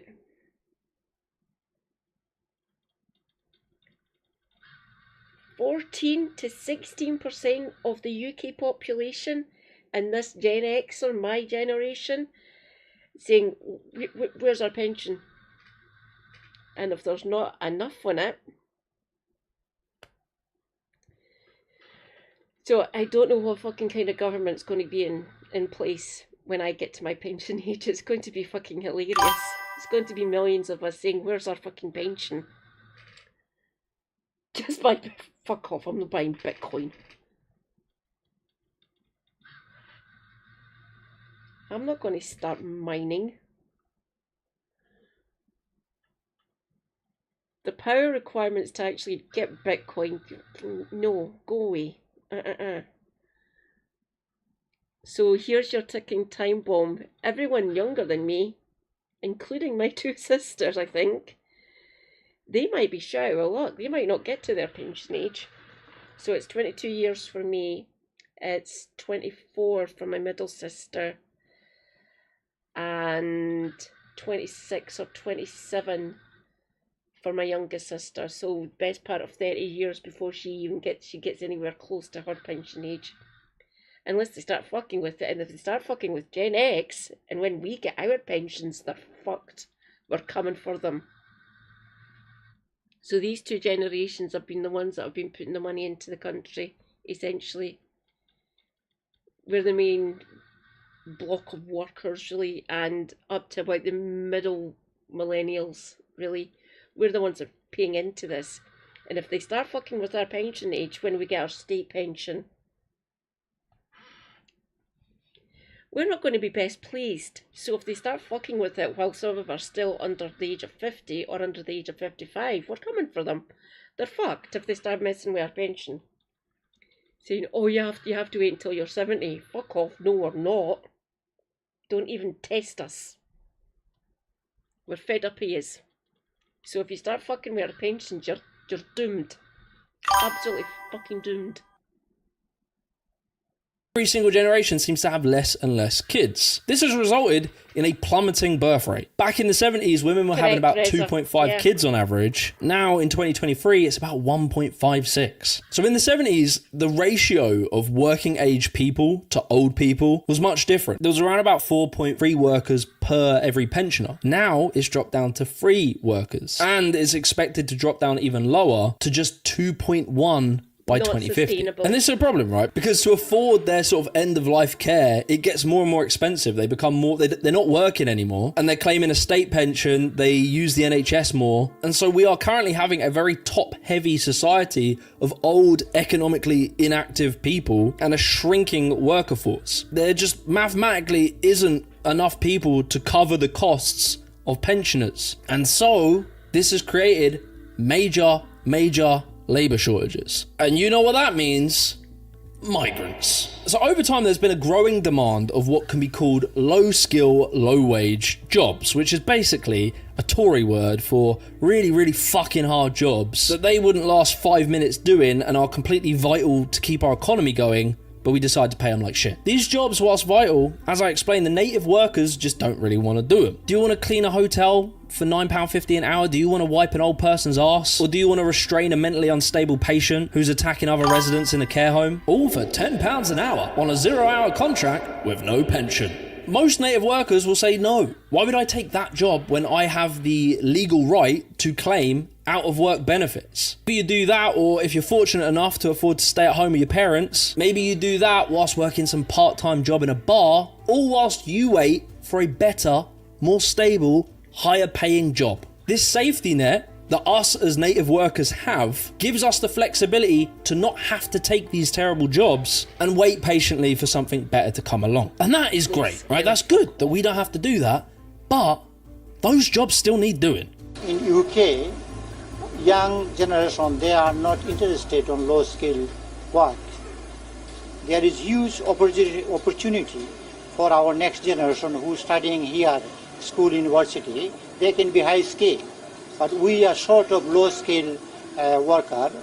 But very luckily for these big businesses, there is a whole class of people that don't have that luxury, that don't have those rights, who have so few rights, in fact, that if they ask you for a pay rise, you can just kick them out the country. And it's this type of immigration, right? This sort of low skill, low wage immigration that, to be honest, most people I speak to seem to have a problem with. And I want to say, right, I too have a problem with this type of immigration. I think it's very exploitative. I don't think you're a bad person if you look at that and you think it's immoral. To have a class of people with literally less human rights than you have, who we treat worse than everyone else, all because they will accept low pay and worse working conditions. Although, and this is where I'll differ to lots of people, is who is at fault and what is the solution to it? The best way to answer that is if we just look around the world, right, at nations that seem to have more and less low skill, low wage immigration. If we look at Britain and America and Dubai, my God, Dubai, Jesus, these people, they don't give a fuck. The general trend that I have noticed is in nations that have lower rates of unionization, lower worker protections, but are wealthy and more developed, you tend to notice high rates of low skill, low wage immigration. Whereas, if we contrast this, right, with nations that have really high worker protections, really high rates of unionization, strong human rights, and who are wealthy, those nations, they tend to have lower rates of low skill, low wage immigration. Norway's union density is around about 50%. That's a lot, that's incredibly high. And there's strong enforcement of equal treatment laws. It would be very hard for you over there to underpay a foreign worker and just hope that no one notices that you're doing that. Because over there, unions are active and enforcement is real. And as a result, Norway sees less low wage immigration. And they generally have less public anger about migrants taking jobs because they can't. Finland, Denmark, they're similar. Strong unions, strong worker protections, tight enforcement. And in these nations, migrants can and do come. But very importantly, they're not allowed to become an exploited underclass of society. And so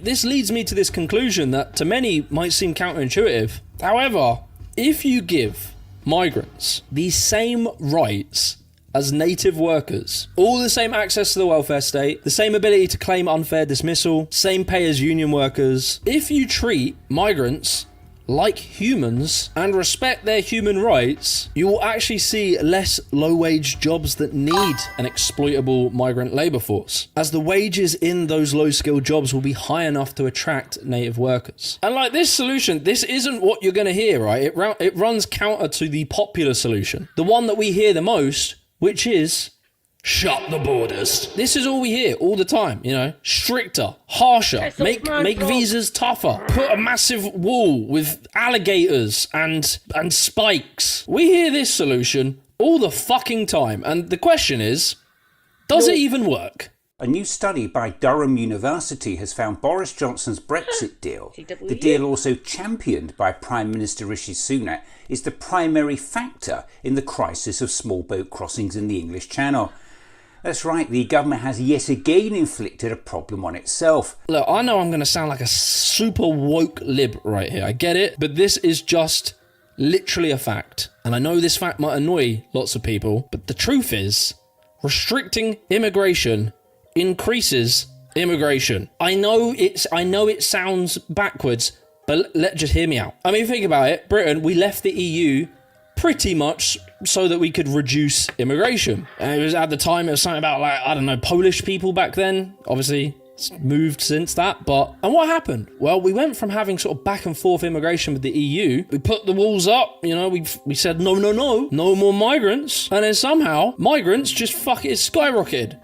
What the fuck? How the hell did that happen? Like, surely, right, if you make the rules harsher, if you put up barriers, walls and checks, got point-based system, surely immigration will go down, right? I don't want to be the guy to break this to you, but it just doesn't. As I mentioned earlier, right, in the post-war period, when we literally had an open border to the Commonwealth, we were operating what was called a circular migration model. Migrants would come over here for a few years, and they would work in specific industries, they would save up some money, and then typically they would go home. For many of those migrants, coming to Britain wasn't a permanent thing. It was a work opportunity. And like, I keep harboring on about this, but this is a period of time where we had the most open borders possible, with nations that were very poor and had lots of reasons to go to a wealthy nation and stay there if that's what they wanted to do. However, net migration rates, the percentage of like permanent foreign-born citizens in Britain, was only at about 6%. However, in the 70s, as we had this sort of anti-immigrant backlash, politicians started imposing stricter rules on migrants. Visas had tighter conditions. There was limits on bringing your family over. And what they did was make it more expensive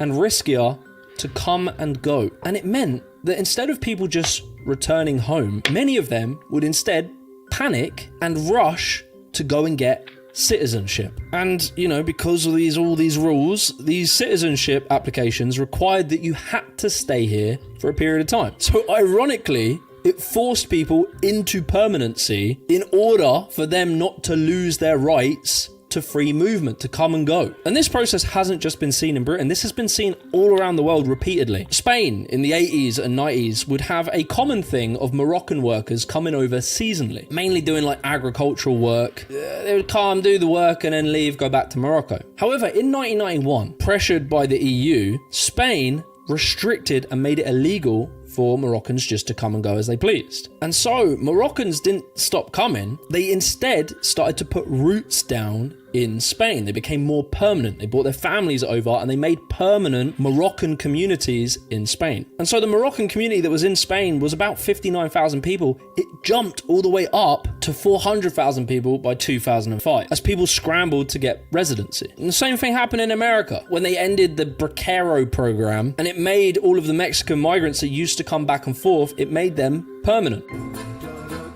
The Bracero program, established by the U.S. and Mexican governments in 1942, allowed Mexican nationals to legally enter the U.S. for up to 6 months to work as contract laborers, mainly on farms. Mexican men would register to come across the border to work for a specific time period to do this sort of picking work. Bracero means farmhand in Spanish. The program merely legalized a migration that had been going on for some time. Because think about it, if you've put all that effort to get into the country, some of which would have come illegally, not all of them, but if you've gone to that effort and you know that if you leave, you're not coming back, you're not going to risk going home. You're going to stay put. And like, you got to bear in mind, right, this talk of immigration that we hear now about restricting immigration, it is not new. Every single fucking politician since... Rejoice, comrades. Mod extraordinaire. Shanna Cranky Pants is here. Hi, Shanna, darling. Woke up this morning, my knuckles were triple the size. Super Hubby thinks I've hit it off my desk or off the wall or something. Delightful. So, my leg and knee have calmed down a bit, which is good. Still kind of aching, which I'm used to. I'm always aching. But this is typing is fun. We're watching Jimmy the Giant and how we're all wrong about immigration. I knew most of this stuff. Obviously because me Marxist, me read theory. Me understand trends. So yeah, and fucked.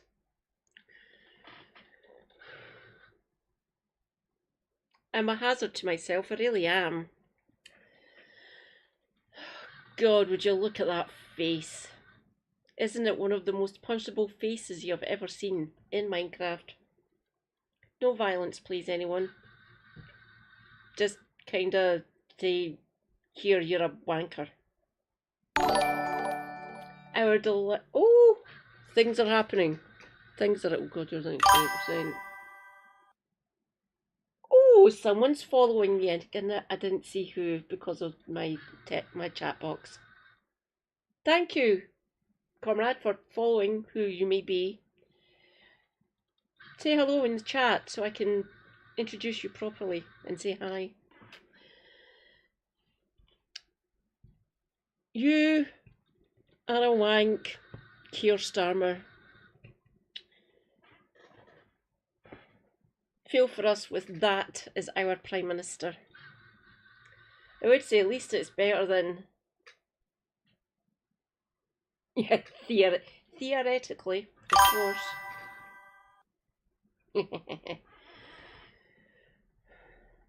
On my payday.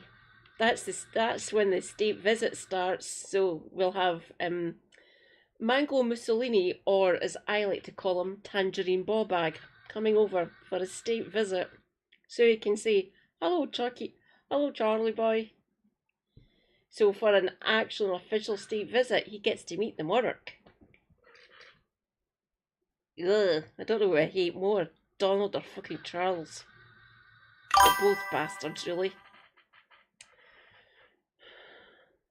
Shall we continue? Thatcher has said that they're going to clamp down and reduce immigration. Honestly, just fucking Google it. They all say it. They continuously all say it. And they do. They bring in all these schemes and they do bring all these restrictions. Since the 2000s, visas into Britain have got harder and harder to get. They're increasingly complicated, increasingly expensive, especially if you're not from the EU. Like spousal visas now cost thousands. Work visas now have no access to the welfare state, and you have to pay $1,000 a year to use the NHS. And there's now income thresholds on lower paid immigration that means that they can't bring their families over unless they earn much higher salaries. But in spite of all of these restrictions, immigration didn't ever go down. And that is because the jobs that these migrants were coming to do in the first place still needed doing. I don't know if you'll remember this, but after Brexit, right, where we tried to get rid of the migrants, but a lot of them were coming to like pick fruit in the summer. We ran this scheme called Pick for Britain, where we tried to get native workers to go and pick fruit. I do not doubt that the work will be unglamorous and at times challenging,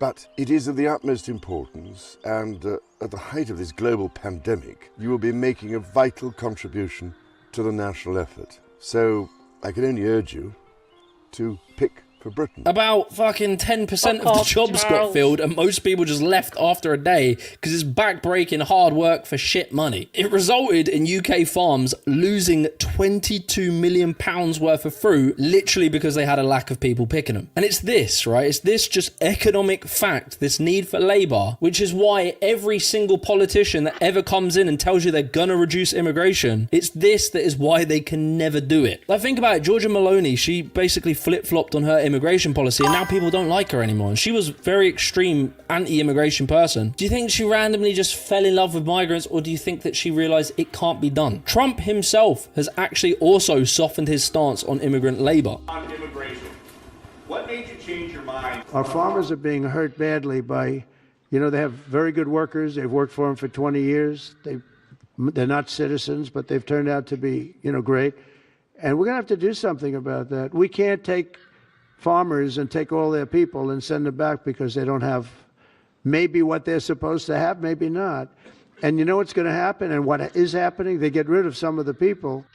I'll see if I can find it. I'm sure people have actually covered it. Kev's probably going to be the funniest, obviously. I'm not sure if Helena's covered it. But yeah, they brought out a paper. They brought out a pamphlet. I went over it on stream. What Manfrog and the rest of his merry band of fucking lunatics wants to do is not workable. It's not going to fucking work. And he's... yeah, it's... it is bad. I'll see if I can find the one that Kev done.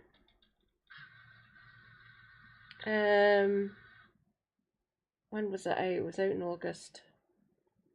So I'll go back about a month through his live stream, see if I can find it.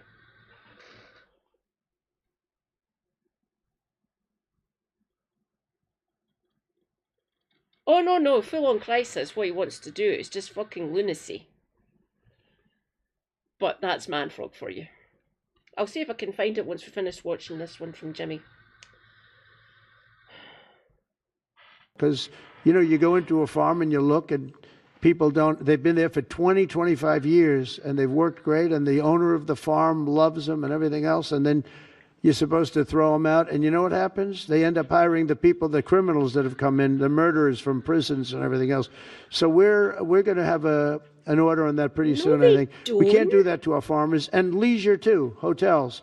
We're going to have to use a lot of common sense on that. Even when he was doing these massive clampdowns, and he did for a period of time reduce some immigration, studies show that it basically had no increase in wages. And the reason why they can't do anything about it is because these politicians are tied to neoliberal economics. Their form of capitalism requires cheap, exploitable labour. And their big donors and the big corporations that fund these politicians will never allow them to just simply reduce immigration. They need that labour force. And like, look, me on a personal level, I'll be honest, I quite like immigration. I'm fine with it personally. But for the people that are against it, they are in a bind, because in order to actually reduce immigration, you would need to raise worker protections, increase unionisation, and tax rich people to afford the welfare state. And the anti-immigration politicians are against doing all of those three things. And so with all that being said, right, with this economic reality, that these politicians who tell you they're going to reduce immigration,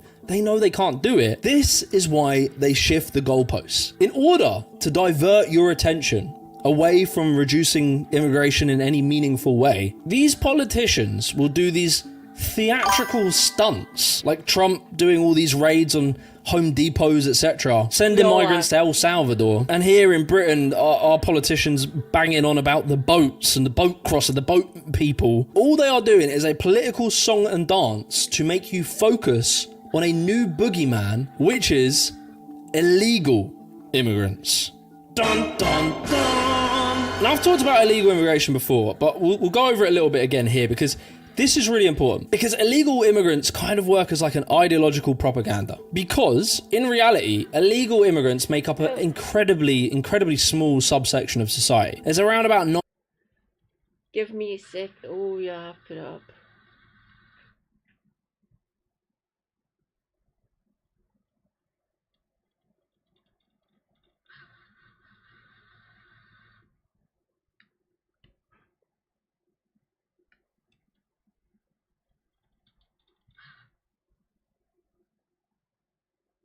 $900,000 to 1.2 million in the UK, obviously spread all across the UK. They make up about 1 to 2% of our population. But they kind of work as a way of taking people's general fears and concerns about immigration as a whole, and they become like the totem pole that you can just fucking beat. And often, to be honest, when I speak to people who are kind of like anti-immigration or whatever, the thing that I often hear is them saying the phrase, I don't actually mind immigrants, I just don't like the illegal ones. And this bears out, this sort of opinion, you can kind of see it roughly in polling data. At the time of recording right now, immigration is Britain's #1 concern. If you poll people, it's the top issue you'll hear back about. It didn't used to be, you know, we can probably point to a few people as to why this is, but yeah, it is the issue that's on people's minds at the moment. If you ask British people, is immigration too high? 73% of Brits will say yes. However, right, before you think we're all racists, etc., if you slightly tweak the wording of that question and you say, has immigration been an overall positive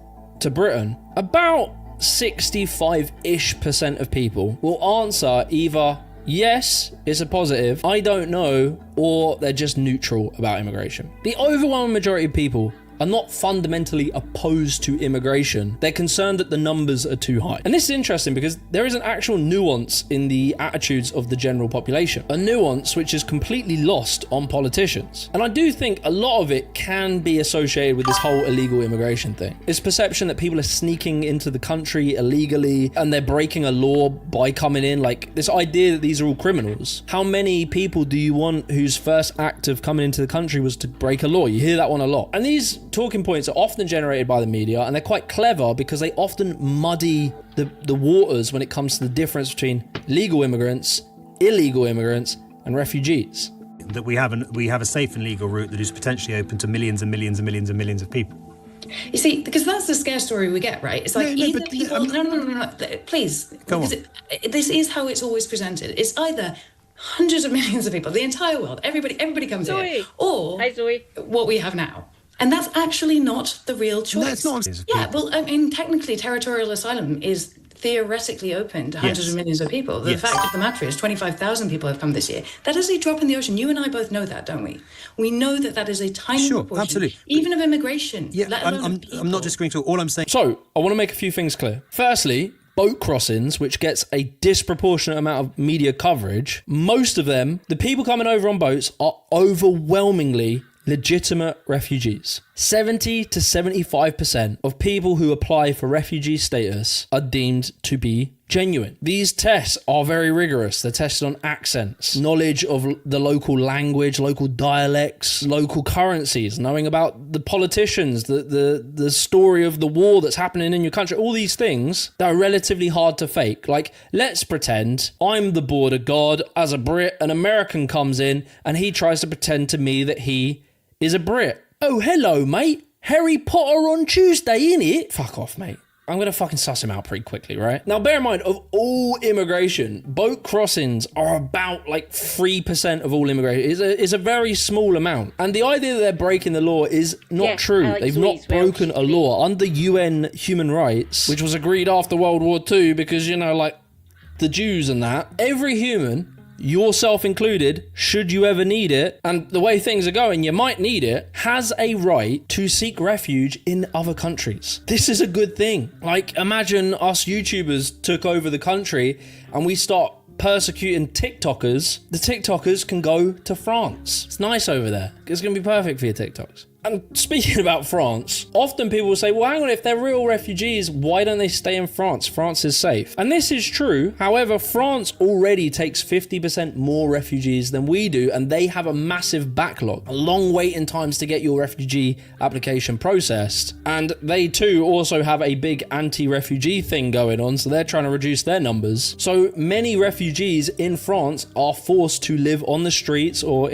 for a period of time, they were living in a camp in Calais. And so, yeah, they might want to not live on the street, so some of them try and come to Britain. But that in and of itself, that misses a whole entire other point, which is that refugees typically go to nations that they have some kind of historic tie to, some connection to. Think about it. Why do you think that different places in Europe have different populations of refugees? Like, why do you think in Britain we don't hear a lot about Congo or Ivory Coast refugees, but in France they have loads of them? It's because of colonial history. Places where people are leaving have connections to us, either via language or family ties. And so often they will go to places where there's communities of people similar to them from the same background, because it gives them a bigger opportunity at assimilating into the culture, getting a job, and, you know, just being a fucking normal human. And the other one I'll just touch on, right? The other argument you hear about refugees is that it's all young military age men. You hear that a lot. You know, over 80% of those that come are young men between the ages of 18 and 26 who deserted their families in Pakistan, Eritrea, Sudan. I mean, you name it. And it's true. It is disproportionately young men. And why do you think that is? Well, because that journey is pretty fucking dangerous, right? If you're a refugee from Sudan, which is the least developed country on earth, you are very poor. It is very expensive to get from Sudan to Britain, so most of them will never come this far. 73% of refugees just stay in the developing world. So what sometimes happens is a family will pull all of their money together to send one person to try and get to the Western world where it's safer and they have more opportunities. So you send your young male, and when he gets to the country, he hopefully gets his refugee status approved, and then he can bring his wife and children, etc. over using the family reunification scheme. And we see that in the data. In 2024, of the 53,000 people that were granted asylum, 20,600 were dependents who joined via the family reunification scheme, making up about 36 to 39% of refugees in that period of time. And like, last thing I just want to say on this, right? For all this conversation around the boats, right? The fucking boats, 82% of illegal immigrants in this country, which is the vast majority, did not come on boats. They came here legally on work visas and overstayed them. And why did they overstay their visa? Because of expensive, restrictive anti-immigration policies. They probably got to a point where they needed to renew their visa, couldn't afford it, but didn't want to go back and lose their, job and their life that they built here. And so they just didn't. And it's this whole thing, this topic is so important because it's about the whole criminality of it. The people overstaying their visas, they are breaking the law. And it's this criminality that bolsters this old myth that migrants bring crime. And it is an important conversation. Do migrants increase crime? What's your advice on dealing with the small boats crisis in this country?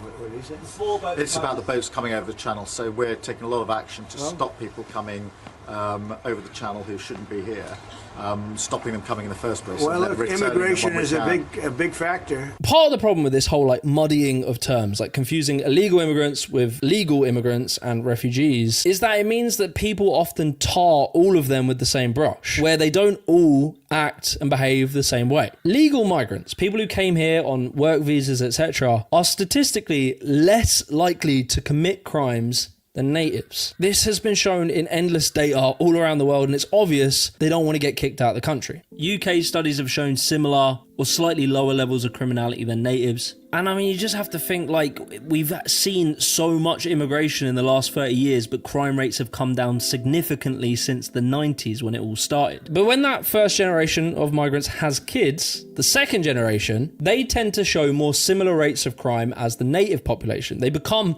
literally more assimilated. We see this with their cultural attitudes, their beliefs and behaviors. They become more like the general British population. However, there is a case of a thing called negative assimilation. This is a minority of second-gen immigrants who perhaps, don't get on very well in school. Maybe they struggle, maybe they have some learning difficulties, and there is evidence that that minority of second-gen immigrants are more likely to commit crimes, more likely to join gangs, and even more likely to join extremist groups. There's been a lot of research into this, and largely it comes down to this sort of social alienation. Often these second-gen immigrants can feel discriminated by mainstream society, and they develop a feeling of being neither British nor, wherever they came from. These ones who are falling behind, say academically or career-wise, they can feel like they don't really belong anywhere. And because many migrant groups tend to migrate into poorer parts of Britain, these people who may just have, difficulties like anyone else would, they are also in poorer communities that have less resources to help them. Now, there could be things you could do to help this. You could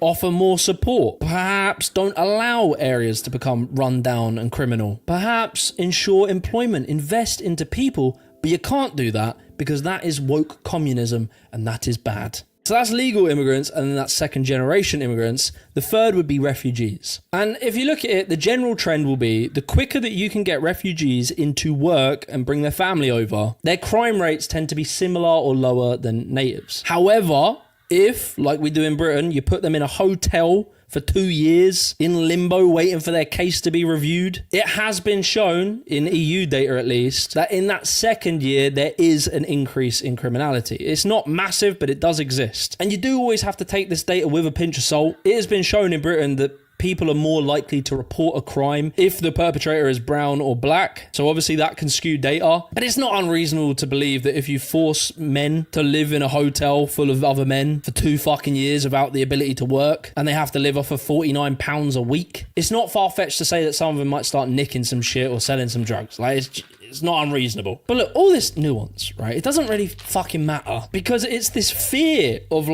migrant waves of crime that gives political justification to cut out some politician every 4 or 5 years who comes in and in all their wisdom introduces a load of policies to restrict immigration that instantly backfire, instantly increase the rate of permanent migrants in the country, and in turn create a black market for refugees to be snuck in over boats or in the back of lorries. Good job, lads. Well done. Really smart. We've got a problem, which is that there are people who want to come from around the world to this country because obviously it's a great place to be, and there's no doubt that it would be helpful if we could work with our French friends to stop them getting over the channel. So, with all that being said, where does that leave us? What can we take away from this? And I want to end this with, just a bit of a reality check that I'm not going to sugarcoat it. If you have large waves of immigration, there is going to be some social issues. Groups sometimes will have friction. They might not get along. People might not like the rate of change. They might find it's overwhelming. Integration of immigrant groups takes time and it takes effort. Immigrant areas will look, feel, and sound very different to what you might be used to. However, and you have to remember this, we have to zoom out when we think about these issues. As is the case with every other wave of immigration in the past, after a few generations, the immigrants of today become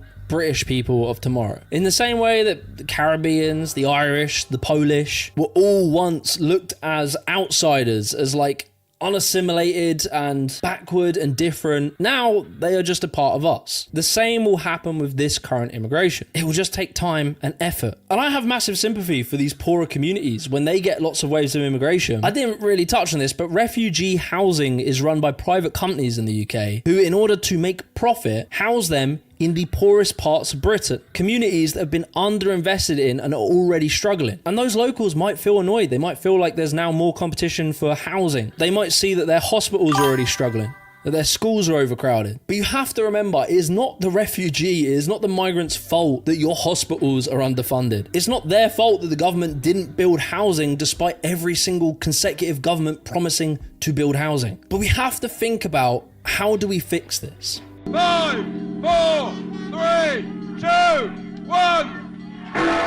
So there it is. The UK has left the European Union. The cost of the UK leaving the EU is estimated to have cost us about 4% of our GDP. That is equal to 100 billion a year. We are £1,500 per person poorer per year right now than we would be if we were still in the EU. That's a lot of money, right? That's our entire educational budget, or twice our annual defense budget. In America, they plan to spend 180 billion on securing the border. Australia have been spending billions. The EU alone has allocated 34 or so billion to protecting its borders. And I would just ask you, right, that cost, that amount of money that has been spent, has it bettered your nation? Has your country felt like it's improved? Could that money that has been spent on keeping people out, would it have been better if it was spent on, say, housing or the NHS? Things that might have actually benefited your life. On paper, immigration is good for the economy. And right now, it seems to be our solution to an aging population, the labour shortages and skill gaps. But let's be honest, immigration is not a silver bullet. The issue, the deep underlying issue, is that our system seems to require a permanent exploitable underclass in order to function. If the 37% of doctors, or 25% of care workers, or 10% of builders in this country who are immigrants went home tomorrow, the country would collapse. Your life will get considerably worse. And even if they all leave and there's this belief that all the native workers will flood in and take these jobs, even then, wages will not rise. Big businesses would focus more on automation, moving jobs offshore, or if they couldn't do any of that, they would just quietly lobby the government to just quietly bring a few more immigrants back in just for our industry. And let's even pretend you get someone who says no, right? Some politician that comes along and says, no, we're not going to do that. We're going to do the whole no migrant thing. And if you had a politician that refused to do that, I can guarantee you what their solution will be to gut the entire welfare state. No social housing, no NHS, no disability benefits, no out of work benefits. What they will do is get rid of all of that to make life so miserable that you are forced to take these terrible jobs that pay you dog shit. That is the logical conclusion of this whole anti-immigration thing. It's the only way it can work in the current economic structure. Good evening. Well, the Work and Pension Secretary Mel Stride has said today we've got to do something about the number of people claiming out of work benefits. You know, if you're told you're too unwell to work and you're signed off by the GP, well, in many cases, that leads to negative thoughts. It leads to you thinking, somehow, I'm a victim. So yeah, In some ways, you could say immigration is destroying the West, but it's not because of migrants or immigration. Immigration is just a natural process that will always happen. It's because the elites right now are using it as a distraction. They are pulling apart society to make us lose our minds about immigrants, all whilst they try and tear down everything that our grandparents fought for. Workers' rights, public services, community and dignity. And I know that sounds pretty peak, right? But it doesn't have to be this way. We can use this sentiment as an argument to stop exploitative working conditions, to bring about stronger unions, to repeal the anti-union laws, to increase wages and give people more rights, not less. If every single worker in this country, whether they're natives or whether they're migrants, if they all had the exact same worker protections, the same pay, the same access to the welfare state, you will see, and I guarantee it, fewer people working in these exploitative conditions, getting paid shit. But the people in charge, the people in the media, they don't want that. Because if we start talking like that, then you might realise it was never about the people in the boats. It was always about the bosses in the boardroom. If you enjoyed that video, be sure to support me on Patreon. It massively helps what we're doing here. Like the video, subscribe to the channel. I'll catch you in the next one. Peace. Thanks, Jimmy. That was brilliant. Fucking yes. Right, let me find this from Kev. Let us go and find. I can't. Right.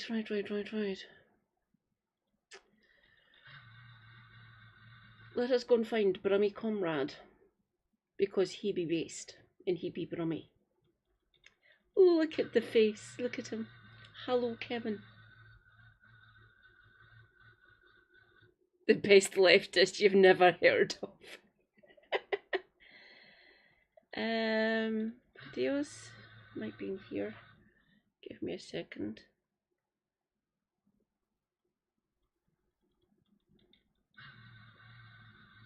No.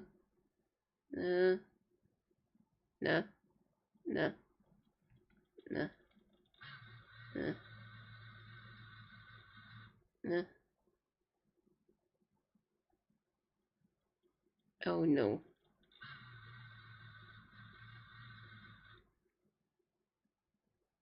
No. I'm gonna have to go through the live feed. Oh no. You know what?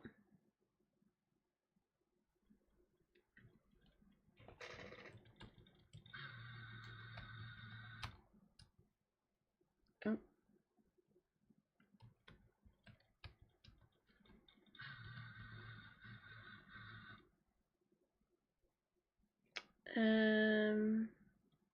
Policies, will it be there?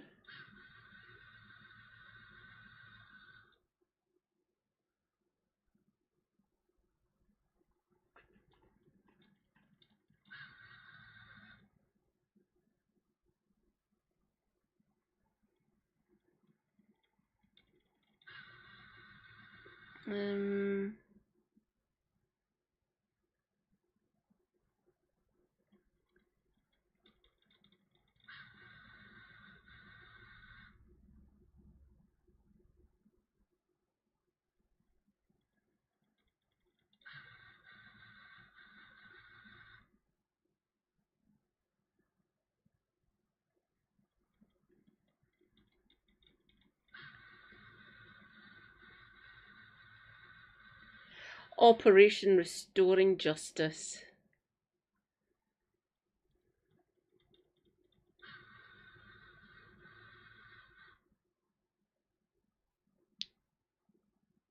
Right.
Christo. Well, that's sincerity cam. We don't need that. No. Oh, well, I mean, I'm on one little screen, so hold on. I'm going to turn myself down so I can go on. I can't watch, like, everything, because I'm just watching the main screen, so...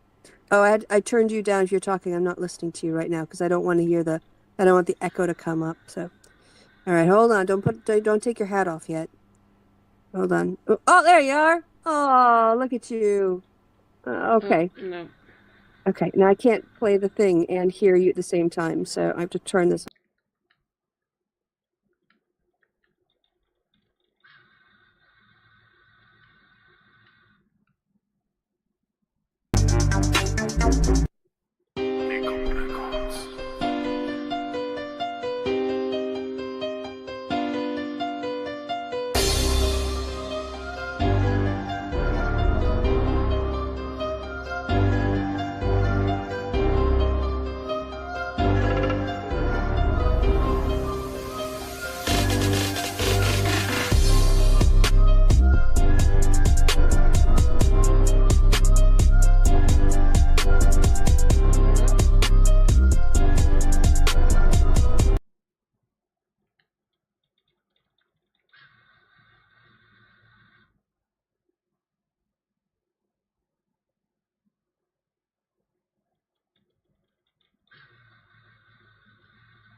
Rejoice, comrades, some random geek is lurking in the void. Hi, some random geek. Watch out for the tardigrades.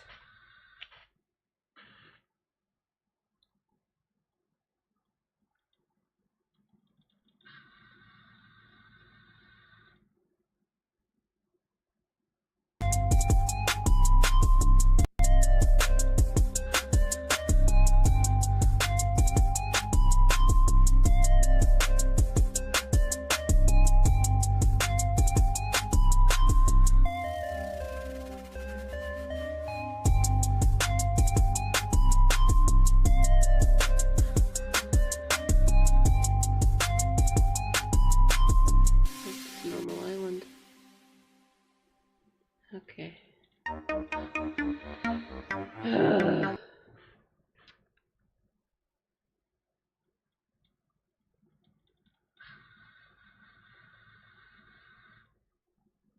The people explaining the situation. MP Anna Turley has publicly defended their safety and denounced the spread of harmful misinformation, and after he was suspended by his music management after the online disinformation. The police have stated that sharing the video is not a crime, though they urge the public to cease its circulation.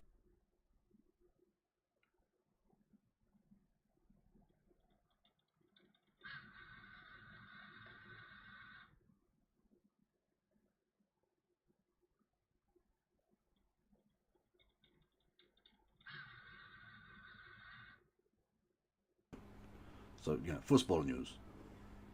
I'll keep you updated. Yeah. I nearly got rid of the fucking thing. And I meant to get rid of football news. There we go. Back to the wheel. Back to the wheel, indeed. Damn it. This can't be much fun.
Oh, Dexter, find it.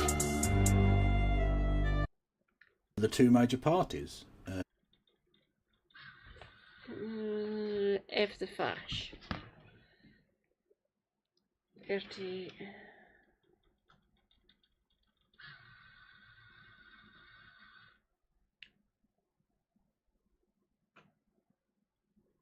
Kev. Visit channel. Live streams.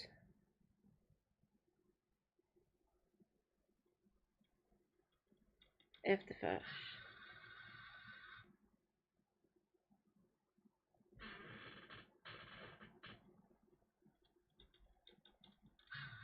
Oh.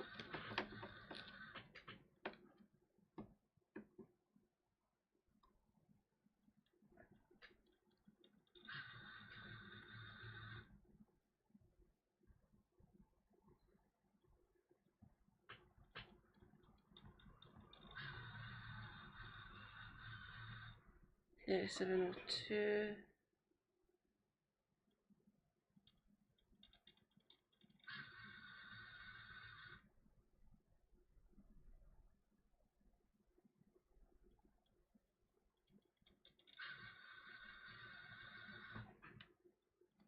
Okay.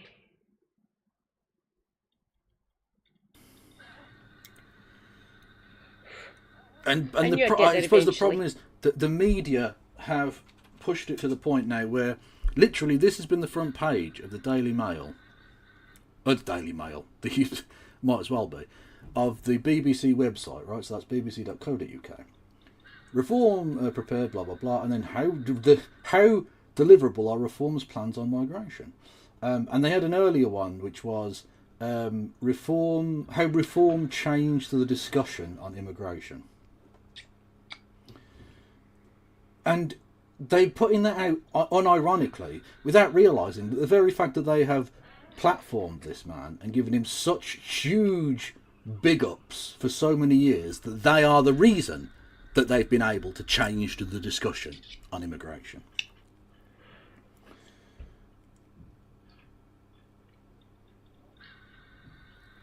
Jeremy Corbyn has been a member of Parliament for 40 some years, was the leader of one of the two major parties, one of the two people who could realistically become Prime Minister at two separate general elections.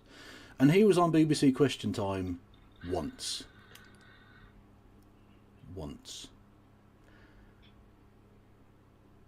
Nigel Farage has been on that programme over 30 times. The BBC and many others in the media have a lot to answer for when it comes to this. And the problem is, it leads to very bad places, because they've put forward this proposal. They've released this document today. Operation Restoring Justice. Our plan to deport all illegal migrants in the UK and secure our borders. Okay. Let's take a look, shall we? It's only 6 pages, naturally. They know their readers don't have a great deal of stamina when it comes to reading. Introduction. For 3 decades, successive governments have promised to get tough on illegal immigration. Yet the estimated population of people with no lawful right to remain in the United Kingdom now almost stands at 1 million. I'd like to see the numbers on where you've gotten that from. I will be back momentarily, comrades. Give me a minute, please, or two.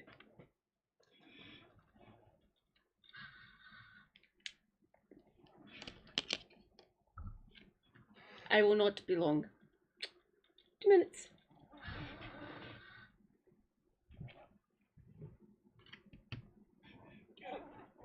Good.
Your girl is back.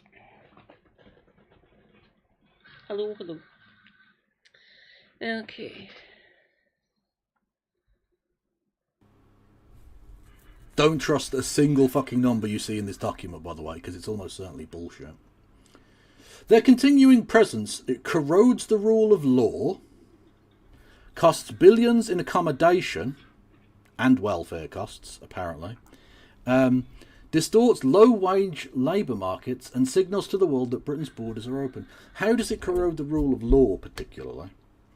And what billions in accommodation and welfare for people who don't have the right to remain? Because if they don't have the right to remain, you're saying they're here illegally, then they don't get benefits. What the fuck are you talking about? This is bullshit. Operation Restoring Justice. They do like a title, don't they? Whether it's Operation fucking Raise the Colours, Operation whatever.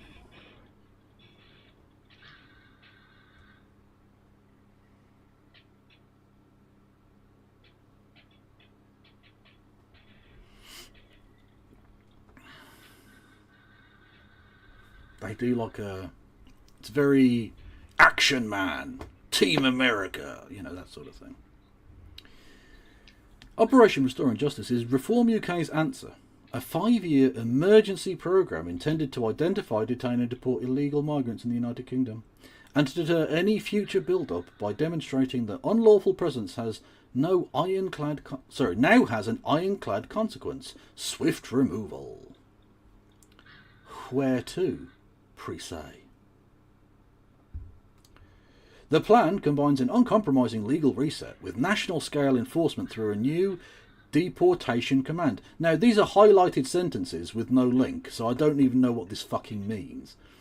And a relentless foreign policy campaign. Again, there's no detail there. Illegal migrants will be detained. This is from Dr. Phil Decker, a lovely comment. He is brilliant. It's because Operation has military connotations and they're all Walter Mitty cunts. Well said, Phil Decker. Well said. That's quite a phrase, isn't it? Like I say, everyone in the chat here, basically, the vast majority of us, we're all like this. Reza, you all know, you've been in Kev's chat. You know exactly what we're all like. Oh look! Mix Vivian Wolf is in the chat. Hi Viv. And deported. On a net basis, the programme will save taxpayers tens of billions over the next decade. Very precise. And hundreds of billions over the next several decades. The gross implementation costs will be £10 billion over 5 years, but the current status quo already burns through over £7 billion a year. Citation needed. Excluding many hidden costs such as the burden on the NHS, which you want to privatise anyway, you lying cunts. The net saving during the first 5 years of a reformed government will thus be over £7 billion. This expands to £42 billion over the first basically decade. The UK version of ICE. Very good mathematics. Super wow. A reformed government will show unflinching resolve to ensure that deportations are prioritised, will eliminate an open-ended drain on the exchequer and re-establish border sovereignty, which underpins every other area of policy. On this foundation, Britain can build to become secure, prosperous and white again. I mean, powerful again. The legislation, upon winning a general election, a reform government under Prime Minister Nigel Farage will 1. Leave the ECHR. Thanks, Kev. No more human rights for you, silly person. 2. Repeal the Human Rights Act and replace it with a British Bill of Rights. No more human rights for you. 3. Pass the Illegal Migration (brackets mass deportation) bill. Now, I said this the other day, and I think it's true. Lucy Connolly and her ilk, the kind of fascist filth that promulgate online, basically have already won. Not because they've gotten what they wanted, but they've normalised completely and utterly this ridiculous dehumanising bullshit. Mass deportation. just kicking people out. Where to? Who the fuck knows? How? Yeah. Whatever. Whatever, Trevor. I don't know. Thank you, Dr. Phil Decker, for resubscribing. Much love. The bill will create a legal duty to remove illegal immigrants for the Home Secretary. I mean, that technically already exists. The bill opens with a blunt obligation for the Home Secretary, quote, "The Secretary of State shall ensure the removal from the United Kingdom of each person who does not have an extant leave to remain and is not an Irish citizen or otherwise protected by regulations made under this Act." Okay, that's not how you write laws for a start-off. Like, I don't want to get into it too much, but like, legalese is there for a reason. It's because if you write it as simply and like broadly as that, a good lawyer is going to pick that to pieces. Unless, of course, you want to get rid of the rule of law. Bear that in mind. The following parts of the legislation are introduced on an emergency basis with an inbuilt sunset clause after 5 years. Disapply the 1951 Refugee Convention, the UN Convention Against Torture,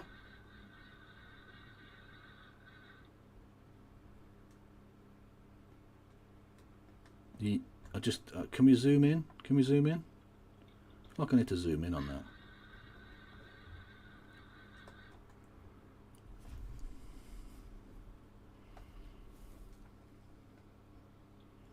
The UN Convention Against Torture. They want to be able to torture. Right, okay. And the European... So the Council of Europe Anti-Trafficking Convention. So, when they said they were against trafficking, they didn't mean like that. They just meant they wanted to do a different kind of trafficking. Trafficking in tortured people, perhaps. I don't know. Derogation is justified under the Vienna Convention doctrine of state of necessity. Britain faces a national emergency in which uncontrolled immigration undermines public order. No, it doesn't. This is an absolute excuse. You've been using this for fucking years, you prick. He was saying exactly the same shit when the numbers were vastly smaller. These treaties will otherwise be used by activist judges to frustrate the deportations, even after the repeal of the HRA and ECHR. You mean to protect human beings? Yeah, judges sometimes do that, unfortunately. Create detention power without Hardeal Singh constraints. This means illegal migrants can be detained until they are deported. Activist lawyers routinely use Hardeal Singh to secure their client's bail, after which the client absconds. Okay. If you came to the UK illegally, you are ineligible for asylum. End of story. Well, no, that's, again, this is why they want to get rid of these conventions, because they realise that the lie they've been telling about illegal migrants isn't true. They're irregular, sure, but they're not illegal. In order to make them illegal, you need to remove the laws that prevent that. So it's essentially the way in which fascists always operate is that in the early stages of your fascist campaign, you need to do this kind of legal jiggery pokery until you don't need to anymore, and then you can just start killing people. All asylum claims will become inadmissible if made by a person within the Act's scope. If you came to the country illegally, you are ineligible for asylum in the UK. This strips the Home Office, the immigration tribunals and the higher courts of jurisdiction to even consider claims. A claim that cannot be considered cannot suspend removal and therefore cannot delay a flight. Where to? Re-entering after deportation and destroying ID become a serious criminal offence. It already is. Re-entry after deportation will become a criminal offence. It will become a criminal offence to deliberately destroy your identity documents.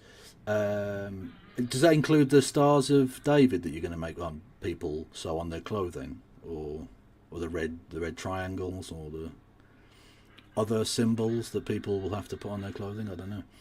Both offences will be punishable with up to 5 years in prison. Lifetime re-entry ban. Everyone deported will be banned from re-entering for life. Cool. Very cool. Very cool and normal.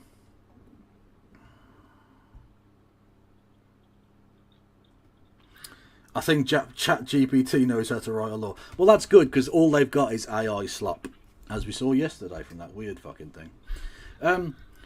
The operational plan. We will create an enforcement unit called UK Deportation Command, including an illegal migration identification centre, harnessing cutting-edge data fusion. Cutting-edge data fusion. What? Was this written by a fucking 8-year-old? Super awesome data bomb. This is basically, yeah, their very weak attempt at Project 2025, yeah. What's that? A reform government will create a cutting-edge cutting-edge enforcement data centre to relentlessly identify and detain all illegal migrants in the UK using powers granted by the new legislation. It will automatically share data between the Home Office, NHS, HMRC, that's the tax people, DVLA, that's the driving people, so like the vehicle, no, what's it called in America? The oh fuck. Great Messiah. I don't know. Anyway, I've forgotten. But where you go to get your fucking driver's license and shit.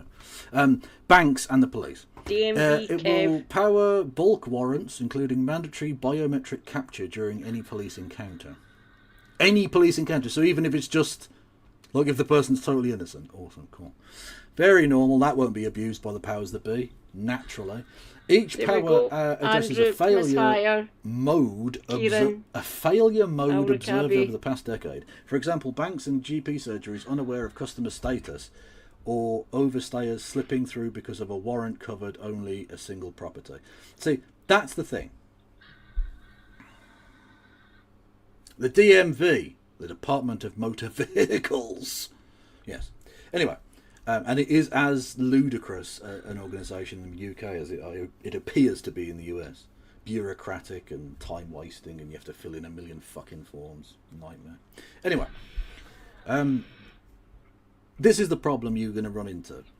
Although, well, whether reform people believe the pandemic was real, or the plandemic, or the scamdemic, or fucking whatever, pandemics do exist. Illnesses exist. So what you don't want to do is discourage people from going to seek medical assistance when they are ill. Because that medical problem that person has won't just stay with that person.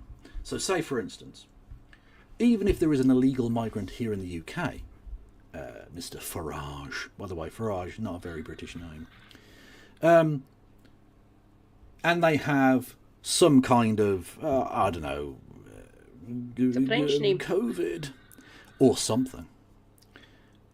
If they don't go and get medical treatment for that, they could pass that on to people you care about.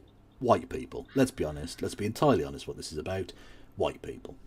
It could pass that on to a white person, Nigel. And it could kill the white person. And that's someone you don't want to die. So doing this thing where you make it impossible for migrants to go to the hospital, and not just illegal migrants, but even legal ones who might be worried about being caught up in your system of like hysterical SS officers at each fucking bank or something.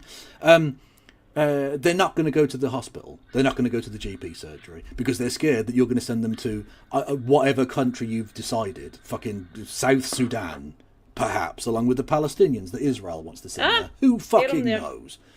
The plague, which is coming and back. They're going to pass on those diseases around the place, which is not good for anybody and isn't good for the economy, isn't good for anything. So maybe don't fucking do that, you stupid cunt. You endanger everybody with your racist filth.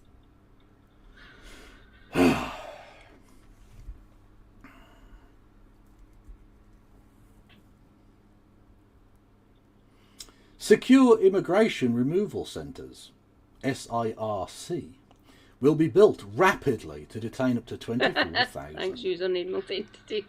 Detention capacity for up to 24,000 will be created within 18 months. Okay, I mean, what are we going to call them? A kind of a camp where you could concentrate 24,000 people? A series of camps for concentration? A kind of concentration camp, if you will. Yeah, okay. Detention capacity up to 24,000 will be created in 18 months. The Home Office will build secure immigration removal centres. This will be modular accommodation built in remote parts of the country. Yeah, that's how the Nazis did it too. Build it away from the towns and the cities. You don't want people prying, you know. That seems stress. Ideally in kind of forested areas, you know, out in the middle of the nowhere, out in the sticks. Yeah, you know. You know what? You've learnt from your forebears. Now you've got this one down. Conditions are basic, but not punitive. No, look, they've got a rose garden. Look at this grainy footage I have of it. Aren't they smiling? That's the reference to the Nazis, who literally had a fake garden thing set up, and they filmed, Jewish detainees of, I believe it was Auschwitz, I could be wrong. Anyway, one of the camps. And went, look, put this out to the world, look, we're treating them really well. Whereas literally, within miles, they were murdering them. Anyway. Prefabricated 2-person rooms, canteen catering, on-site medical suites, robust perimeters with watchtowers. You can have watchtowers, Nige? And internal movement controls prevent escape. I think barbed wire fences are technically, internal movement controls. This enables detention on arrest. No more bail. So no more bail. So no more fucking legal, rights, frankly. This capacity would allow up to 24,000 illegal immigrants to be deported per month. Cool. Very normal. Just planning to do a concentration camp. Cool. Initial voluntary return window. A 6-month assisted voluntary return window precedes large-scale raids. Illegal migrants will be offered a financial incentive to self-deport, an app that will be launched to facilitate this. Of course there'll be an app, and it'll probably be done by fucking X the Everything app. All that bollocks, right? So, this, by the way, when I compare Nigel Farage to the Nazis, right? I don't do so flippantly. I don't do that thing that sometimes leftists get accused of, just, you call everyone a Nazi. This is literally boilerplate BNP.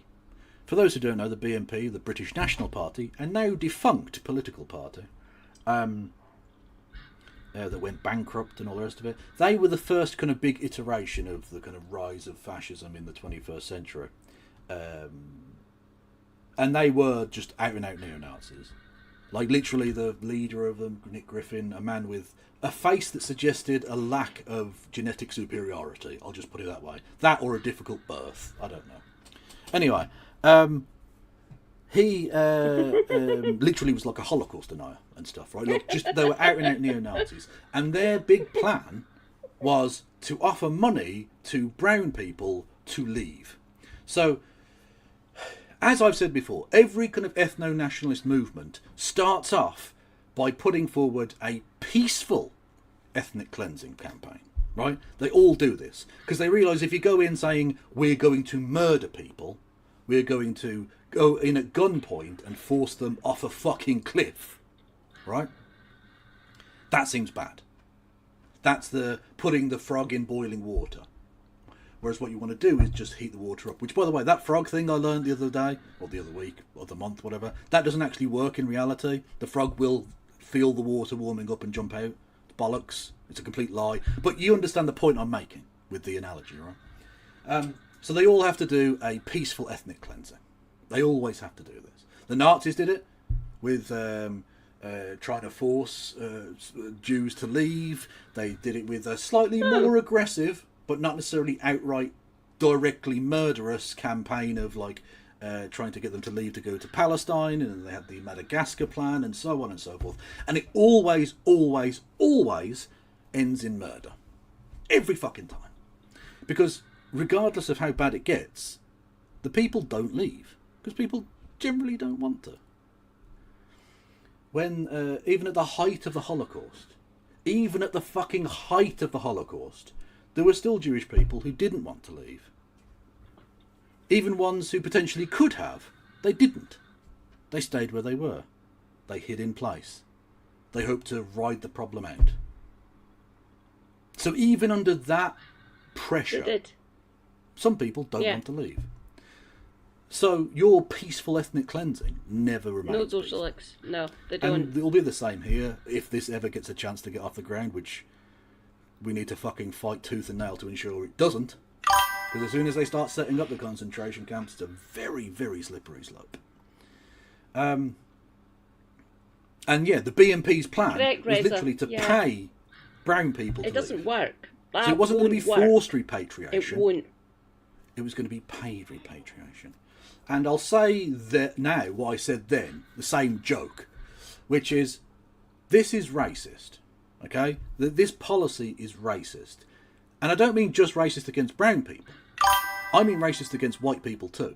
Because I will want to leave as much as any brown person was. Where the fuck is my financial incentive to go? Why are you paying brown people to leave? But old fucking Muggins here, the taxpayer, gets nothing. You can post it in the Discord if you want. Give me my fucking... Give me my money. I'll fuck off to Ireland tomorrow. I don't give a fuck, you pricks. I don't fucking like it here anyway. Some people.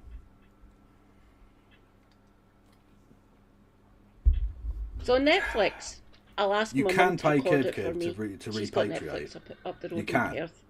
Thank you, Reza. And you can do so in the form of bits and subs. If you give me money, I will leave. I shouldn't be laughing. I'm laughing in the teeth of Thank you so fascism much. here, people. I want England to leave Ireland. Fucking same. Same. Where were we? Anyway, yeah, so boilerplate BNP policy. Pay brown people to leave. That was their policy back then. It's the fucking Reform Party policy now. Again, it has to be said, and this is fucking terrible. This is fucking terrible, right? The BNP have won. Again, not by getting everything they wanted, because the concentration camps aren't here. We aren't killing ethnic minorities and religious minorities and stuff like that. But they've won in that their policies are now mainstream.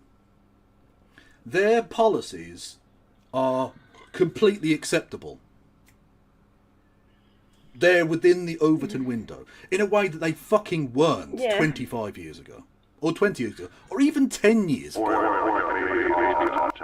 Okay, we need to I need to find a way of making that stop, because that fucking thing is really annoying. Anyway. Oh, I've turned the chat box off. I meant the alert box. Fuck. Sorry. Boom. There we go. Anyway. No! Fuck off, alert box, you prick. Go away. Right. Thank you. I'll get onto that in a second, but I was making a serious point. Right. The BNP have won. Because their views... I've literally turned the alert box off.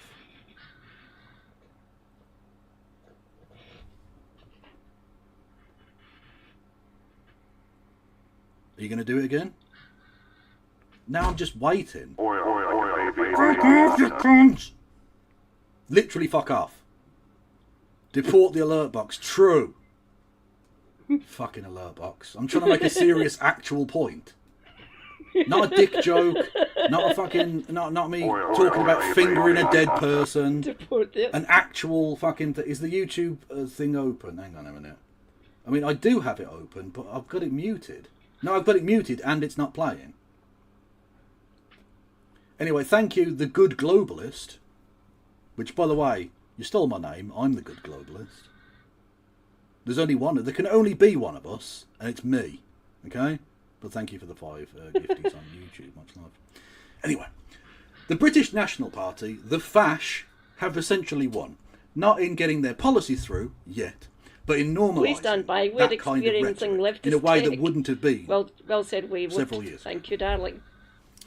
The policy that I just read out there about paying people to leave was literally their core part of their manifesto in I think the 2005 general election, if I recall. Right, their core thing was that they were going to pay brown people to fuck off. They weren't going to force anyone because they're not violent, bad Nazis. They're good, nice, fluffy Nazis. They were going to pay brown people to leave so that they could re-establish 100% whiteness, which was a thing apparently. Anyway, and now that was like really extreme. Even that part We've of it never was really been 100% extreme. white, The BNP by the way, was so ever. obviously out there and fucking crazy. Well, And now in the last you have the party that is leading in the polls 500? very significantly. 600 It's not years? narrow anymore. It's not margin of error. They're pissing it away. Okay? They're so far ahead, it seems almost impossible at this point that they don't get a majority. Now, there's a long way to go, and Nigel Farage is one of the most feckless human beings ever. He doesn't even go to fucking correct, Clacton, running, let alone Jordan. It's all Westminster Keir half the time. Starmer's fault. He spends most of the Correct. time in America. So there's a long way to go. But at the moment, this is the policy, one of the core policies and one of the core issues, in fact, the core issue, of the party that might very well be the next government. And it's absolutely I don't fucking blame you, Rez, the same boilerplate here. BNP. So the BNP won. The BNP won. Not because the left didn't fight them, because the left fought them fucking tooth and nail, but because the right rolled over and scratched their bellies. The right did. absolutely fucking capitulated to everything they wanted. The right have welcomed the BNP in. Not necessarily the leaders, because they were tainted. I blame the with Beaker bad people. vibes. Thousands But of they're years ago, fucking by the people way, the coming Beaker in. people. The same people that would have been joining the BNP 20 years ago are now joining UKIP. The same people who voted, and bear in mind, over 1 million people voted in this country for the British National Party at one of the European elections. They got 2 members of the European Parliament elected. That same million people, those who are alive of course, would absolutely be voting almost Correct, to Kieran. a person. 14 years of public service cuts. Thanks, David and Gideon. So that's the That's just the way it Cameron is. Osborne and the Lib Dem fucking problem. And that's fucking scary. Thanks, you pair of cunts. Neoliberalism has led us down this deep, dark path Despise Cameron. to where now fascism seems almost inevitable. We were told, and indeed I told everybody, not that long ago, it was going to be a choice between socialism and barbarism. And the British people have chosen. And it's not socialism. Pretty fucking scary. What's this? Yeah, here we go. This was the thing I was talking about. The BNP would offer non-white Britons £50,000 to leave the UK. And that was like 15, 20 years ago. So that's for that 50 grand was a lot more money then. They wanted Reza! 180,000 people a year. British identity never made sense, but then again, nothing And they does, want to to be do honest. 24,000. Hang on, 24,000 per Resurrection. month. What's 12 times 24, chat? It's weird Can seeing someone you do in the my chat and mathematics that on that chat one? at the 'Cause I same can't be time. bothered. What's 12 times 24? Well said, comrade. You're correct. How do we even fight this if we've already given up Labour on the Conservatives? At 255, I don't know. 288, Kev. Yes, cameo. 288,000. So, they actually want to deport more people via their scheme than the BNP did. The BNP wanted to do 150,000 a year. These fuckers want to do more than that. Amazing. The deportation flights. The Home Office will scale up charters to 5 flights per day. A guard against last-minute aircraft unserviceability. The RAF will keep 1 Voyager aircraft on 6-hour hot spare readiness. If a commercial charter breaks down, detainees can still be flown out that night, preserving operational integrity. The legal reset will mean activist lawyers will no longer be able to prevent flights from departing. The legal reset will mean activist lawyers will no longer be able to prevent flights from departing. So, I think that's just a blatant and open, like, we're going to remove the rule of law.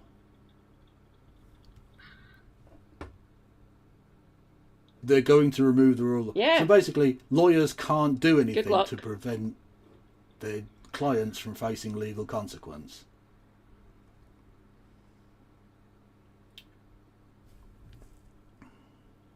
So it's just the removal of legal rights.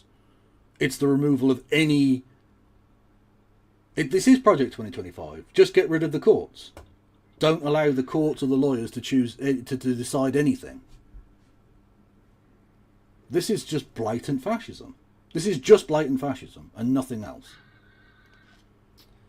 Return agreements. As Prime Minister, Nigel Farage will ensure the Foreign Office will make its highest priority the securing of return agreements with all relevant countries to take back their illegal migrants. What about when no government really exists? Because that's often where people want to leave, like when there's a civil war or something. Consulates will also be required to send staff to assist in identifying illegal migrants. Countries of origin are triaged into 3 diplomatic tracks based on current diplomatic relations. A carrot and stick approach will be used. Aid will be offered as an incentive. The stick will involve the cessation of visa approvals and potentially sanctions. So he just wants to make us into a rogue state because there are too many brown people. This is garbage. Third country partners. The Foreign Office will rapidly negotiate deals with third countries, and a budget has been allocated for this. In what? What, in your back of a takeaway pack fucking calculations? There's no policy document here. The thing is, this isn't a policy document. This is just a racist screed with some AI shit thrown in. This is nothing. There's no fucking plan here. It's just weird fascist wank. It's just fascist masturbation. Fashtabation, if you will. Third-party partner to third countries, and a budget has been allocated for this in my fucking brain, apparently. British overseas territories also offer a strategic fallback. Ascension Island isolated airfield can handle A330 aircraft, enabling rapid transfer on channel arrivals. Ascension Island. You know what? Those people on the Falkland Islands were so desperate to stay in the Union. Let's see how they fucking like it if we send all of our migrants there. Do you still want to be in part of the UK? Considering our entire foreign policy with an entire fucking continent will be the next Labour South America MP. is completely fucked up because of 1,200 fucking sheep shaggers on an island in the middle of fucking nowhere. Let's send the migrants there then. Fuck it. Let's see how much you want your fucking British passport, you cunts. That's not a serious suggestion, by the way. I'm just having to go with the people of the Falklands Islands because fuck them. All this will also mean new arrivals and boat crossings will stop almost immediately. Citation needed. As would-be illegal migrants will know they will simply be detained on arrival and deported with a lifetime ban on re-entry. The ultimate deterrent. He's going to start killing people, obviously. The conclusion. Reforms plans deliver a transformative legal reset that ensures that here illegally will be deported at unprecedented speed and scale. The savings to the British taxpayer will be $7 billion, you've already said that, in the first term of a reform government, and over $42 billion over a decade, you've already said that. Pressure on public services will be eased. The United Kingdom will once again be a sovereign nation and total... See, this is the thing. I told you it wouldn't end with Brexit. They have to... It's the fascist playbook, right? They have to be under threat.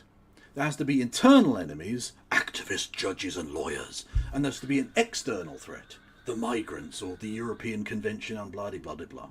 Right? They're never sovereign enough. They're never sovereign. Even though he said this was our Independence Day when we left the European Union. Apparently we're still not a sovereign nation because some brown people in a boat. The United Kingdom will once again there be we a go. sovereign nation Kevin, my with total Birmingham control over its comrade, can you borders, post and the that rule of law will document in my prevail, Discord, except you please? literally Might specifically just said in want this to that read you're this going to get out on rid my of stream. that. I did. Cool. In I that was restored losing my sovereignty fucking lies the mind reading foundations that of the piece country's of- next chapter, one that in which Britain is secure, policy prosperous, and document. white again.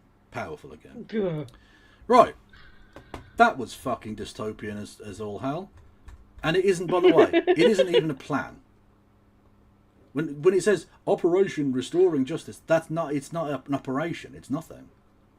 This is just fascist masturbation and nothing else. There's no actual plan here. It's just more flights. Who will fly them? We don't know. The Tories had a problem getting any fucking company at all to take their flights. So unless you're going to have all your flights being done by refueling planes, which is apparently what these fucking planes are, but whatever, I don't know. Which would be ridiculously expensive and, frankly, an impractical and silly use of the Air Force's time, when it could, of course, be doing reconnaissance flights for genocide in the Middle East, naturally. Then you're not going to be able to do that. Where are you going to send them to? Who fucking knows? What about if countries refuse to do so? How are you going to stop them? Are you going to, you're just going to, parachute these people back into countries that don't want to take them? This isn't a plan. This is a plan to have a plan. It's very Starmer. It's very, very Starmer, and it's not a plan. It's a plan that we're going to have a plan. Except he's not setting up a quango, so it's not quite Starmer, but it is a bit. It's very Westminster. You can tell he's been in Westminster for a bit, you know. It's not an issue. It's not an issue, clearly. The concept of a plan, yes. On that point, by the way, I've contacted one of the two guys, Phil or Graham. I contacted Graham, and I'm going to contact Phil as well, and I'm going to try and set up debates with those two as well, because the Labour Party are fucking rank rotten with cheese. Anyway, on that point, how did the far right take over? Tom Nicholas, friend of the channel, who raided in once, and therefore is a friend of the channel. Tom Nicholas is going to tell us. Let me tell you a story. I joined the Conservative Conflicted Party when I was 13, 14 years times. old. I was excited by much of what Mrs. Thatcher was Because trying Tom is to do based during the and he loves 1980s. me, I think. I felt that I was always going to be a Conservative. The year is 1997, and Nigel Farage is being interviewed Young ahead of the Nigel. upcoming general election. Nigel isn't a member of the Conservative Party. Not anymore. He's quit and set up his own party, the UK Independence Party. This party is small and doesn't have much in the way of money, but its goal is simple: Pisses me to off pull as the well, UK Reza. out of the European Union. Nigel is from good stock. His Right, that was dystopian, wasn't it? Let's see what I can find. Let's go to my playlists. Oh no, I've already done it. Okay.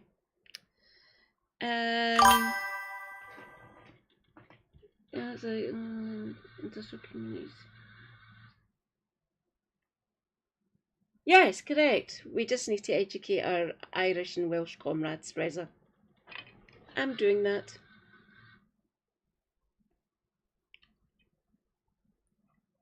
Motherfucker. Mm.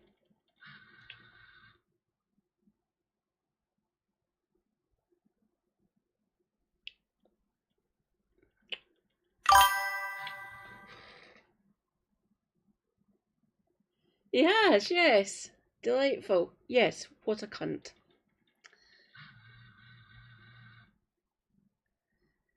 Hold on.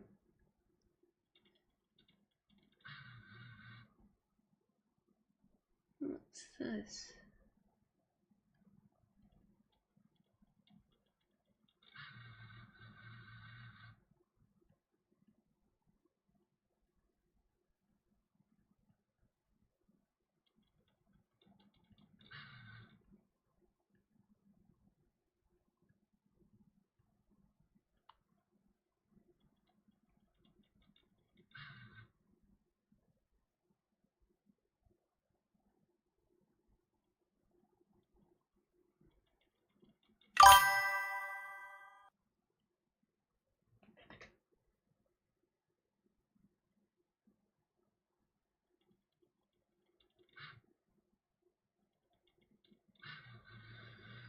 Yeah, they do need to supercharge. Hopefully with Zach. Yay, Zach.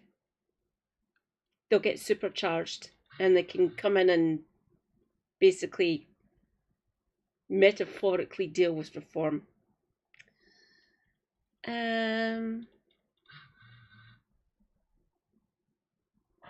Let's see. What is the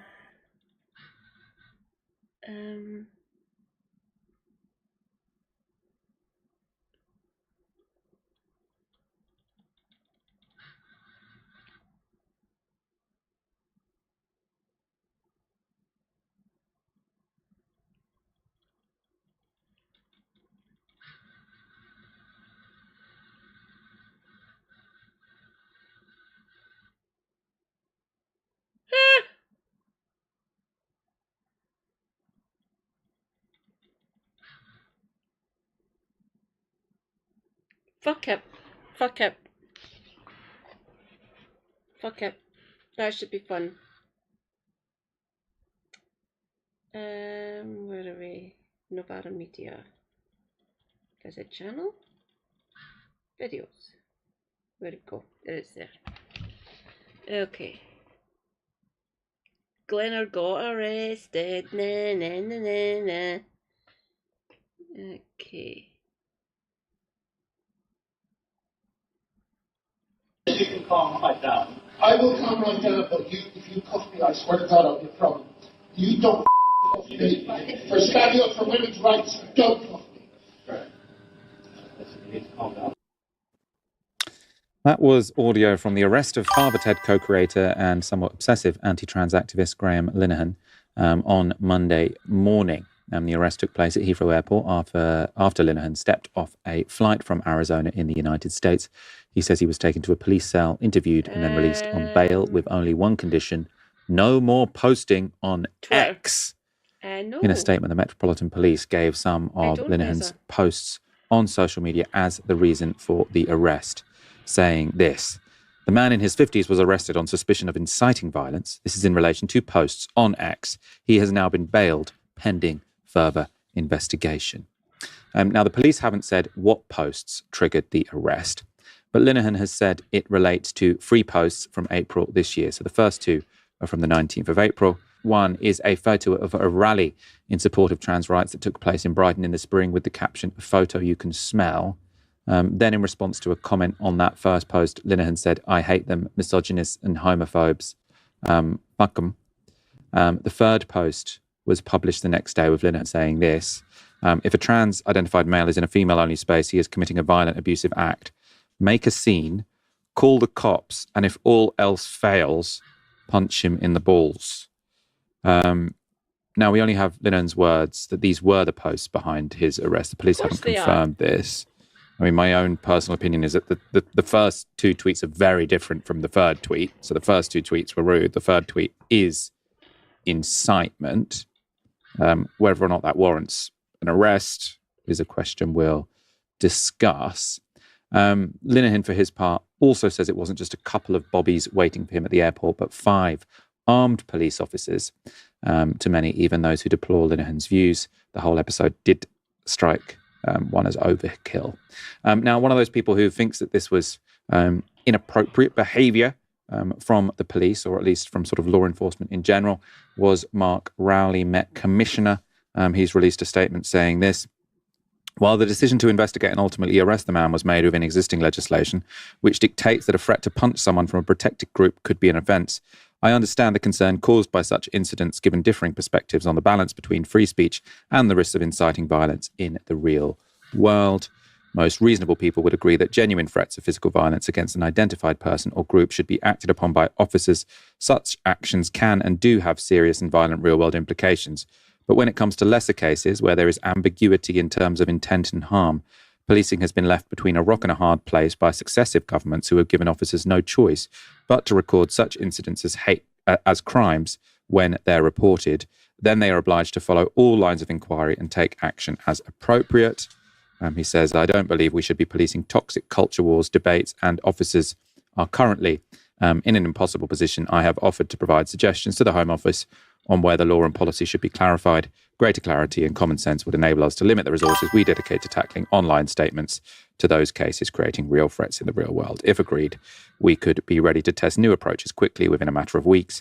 As an immediate way of protecting our officers from the situation we find ourselves in today, we will be putting in place a more stringent triaging process to make sure only the most serious cases are taken forward in future, where there is a clear risk of harm or disorder. I suppose it's that clear risk of harm or disorder that probably wasn't there, I would imagine, in the case of Linehan.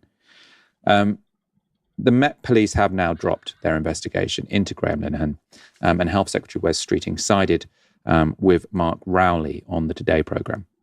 As the Prime Minister and the Home Secretary have been clear, we want the police to focus on policing streets rather than tweets. And it's very easy for people to criticise the police, but the thing that we are always mindful of as a government that backs the police to keep us safe, that the police are there to enforce the laws that we as Parliament legislate for. So if over the years, with good intentions, Parliament has layered more and more expectation on the police and diluted the focus and priorities of the public, that is obviously something that we need to look at. When it comes to speech, what about, things like when it comes to opinion, when it comes to speech, context is king. And we do have to, I think, as legislators, tread really carefully when it comes to boundaries of free speech. Linehan's arrest has been fodder for some powerful people with an interest in installing a right-wing government in the UK, quote tweeting J.K. Rowling, asking, what the fuck has the UK become? This is totalitarianism. So that's what J.K. Rowling said. Elon Musk retweets saying, police state, 11 million views. Writer Nasha Walter made this point. I see a massive outcry here about the arrest of Graham Linehan. Fair enough, it seems absurd and authoritarian. I'm not seeing so much of an outcry, though, about the arrests of Tim Crosland and Paddy Friend of Defend Our Juries. These arrests are also absurd and authoritarian. That's a reference to the arrest of 7 Defend Our Juries spokespeople on Tuesday by counter-terror police, who accused them of being in breach of the Terrorism Act for organising Zoom calls to protest the prescription of Palestine action. Linehan has now said he intends to sue the Met Police for wrongful arrest, false imprisonment, and breaches of his free speech rights. Barry, what do you make of this? I suppose I'm catching up to where yous are.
I'm just going to reread the one tweet that I do think is probably, it probably should be criminal, but also is it a useful use of police time? Because obviously there are lots of crimes that aren't investigated, and maybe.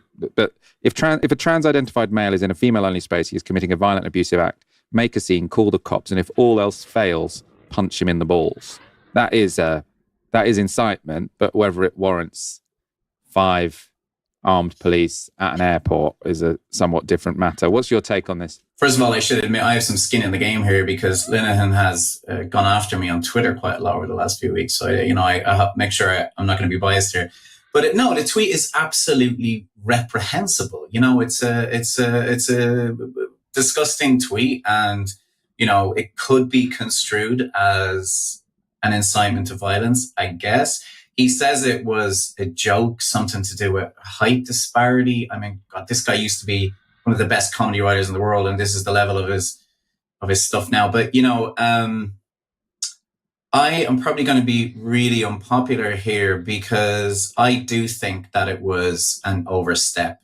I think he was arrested under the Public Order Act. It seems kind of absurd to me. The fact that 5 police turned up at the airport seems kind of absurd to me. The fact that he has claimed that they were armed again. I checked with someone. There's always armed police at the airport for terrorism reasons. Essentially, there's always a police presence at airports. Kind of guessed they would have been armed, but actually finding out that they are armed, I'm a little uneasy, to tell you the truth. But there's always police at airports, always. So yeah, I'm tending to agree here. Bit of an overstep. Rubbish him. Tweet back at him. Talk about him, shit like that. And if you see him out in the street, just shout, "Oi, Glenna, you're a wank." Just, yeah, getting arrested by five armed police is a bit of an overstep, in my opinion. That is incitement. Fine him for it. Arrest him when he gets back home or something. But physically going onto the plane in Heathrow, bit much, lads. Bit much. And just tell Glenner to shut the fuck up. Sad, lonely, depressed individual. Just either try to rubbish him online whenever you see him cropping up, or he's in the newspapers or whatever, blah blah blah. Just rip the piss out of the idiot. I would say try to educate him, but we're past that now. We will not be able to reach Glenner, unfortunately. Just say, "You're a wanker. Stop saying this shit." And banning him off Twitter might be a good thing. Still a little bit of an overreach. They're risking turning the fucking idiot into a martyr. That's not good. Farage plays it so well. We don't need another one of him. Just say, "Oi, Glenna, you're a fucking idiot. Get a life. Get better problems. Get better problems than this. Seriously, you've probably destroyed your mental health at this point, by the way, dude." But he cannot be reached, unfortunately. Just trying to counter whatever BS he's saying that day.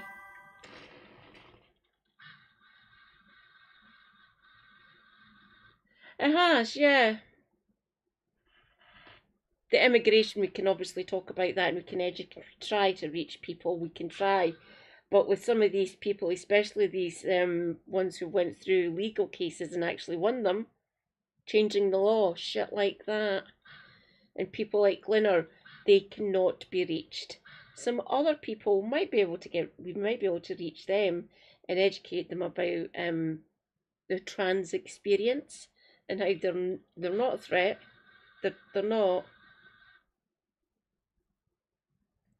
People like JK and fucking Glenner and all the rest of them, Helen Joyce, all of those people, they are beyond us now. So just try to counter them whenever you can, or just say, "Oi, fucking shut it."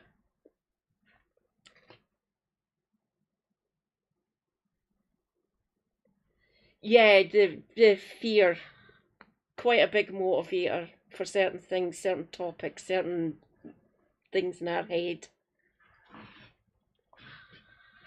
Some of these people, we cannot reach them anymore. They are beyond our help.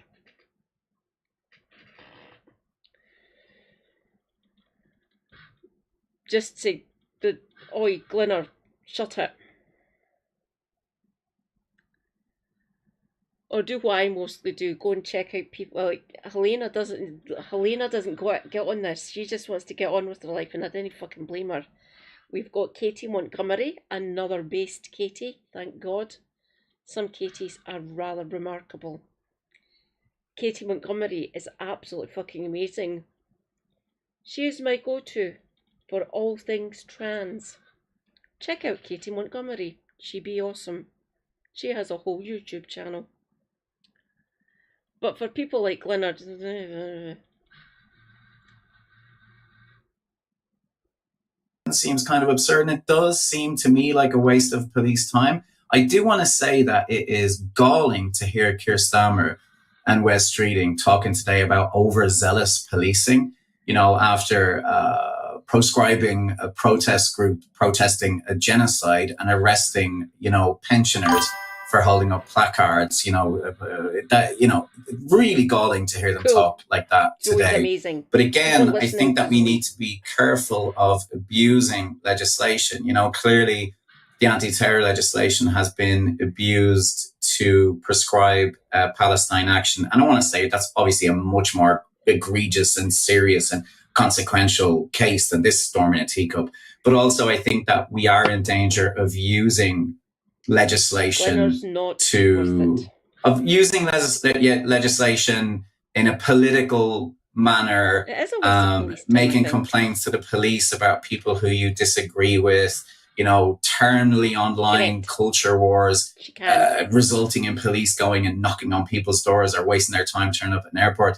You know, really, you said it earlier, but I'm glad that maybe they've done him a favor by banning him from Twitter for a while, and he can go out there and, like the young people say, touch grass. You know, maybe with the likes of Linehan, what the police should be doing is taking them out for a walk in a forest, and instead of, you know, arresting them for these absurd tweets. So yeah, it's completely reprehensible. And I think, you know, every day he's out there on Twitter attacking people in a really bigoted manner. But was an arrest the appropriate response for this tweet? I'm not sure. I'm feeling a bit sleepy, feeling a bit tired, and my hand is starting to get really quite sore again. We will read out any suggestions. Please post them, and we can go and say hi to someone. And this lass can get to her bed to see if sleeping actually helps with this mess of a hand. It probably won't, but it's worth checking. Stream manager. Oh god, I'm so close. I have 357 followers.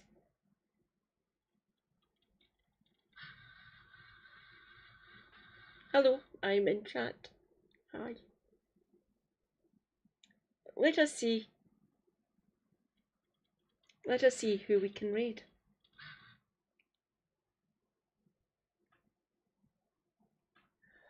Oh my god.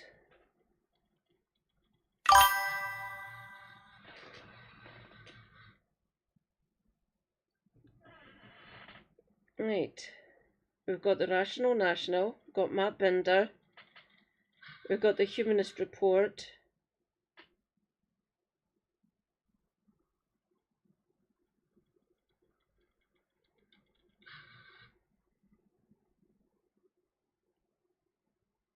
we've got Lance, and we've got Ariana Jasmine. All on the serfs. Right.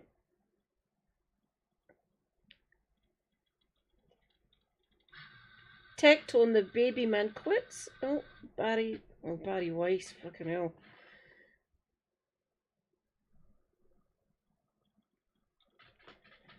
Rhizome. Oh. Amy.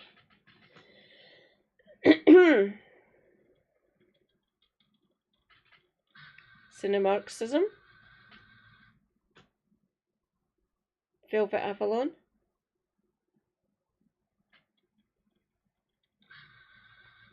Maple.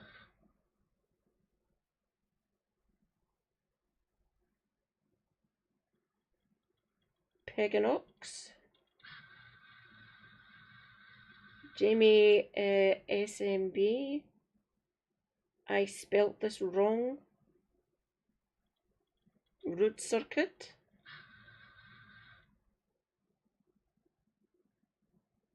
Low-key Sapfort.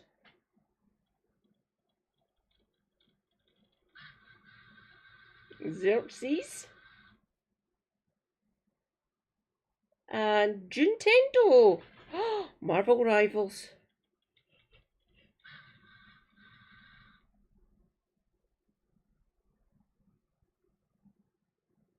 Oh, I do so love his little Psyduck emote there.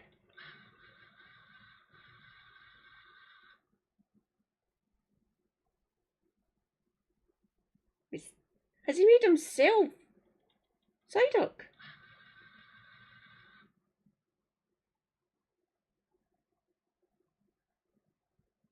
Juntendo it is. We'll go and say hi to Juntendo. We'll go and say hi to Juntendo, because he is playing Marvel Rivals.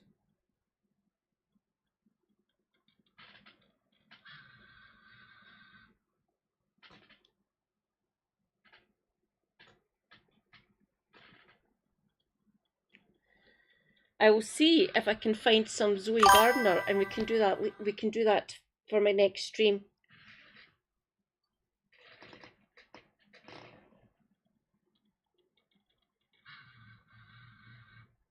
We'll go and say hi to Juntendo. I haven't actually raided him before. It'll be good.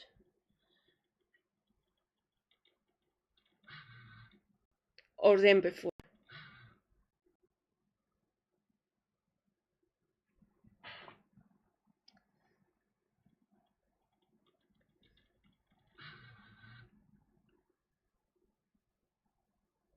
Juntendo.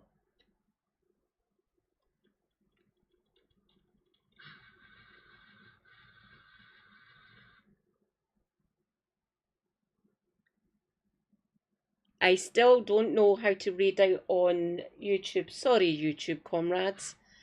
I will figure it out. I would turn around if I were playing the hole. Okay, hello, guys. Your Emma. Hi, everyone. Oh, yeah, the thing.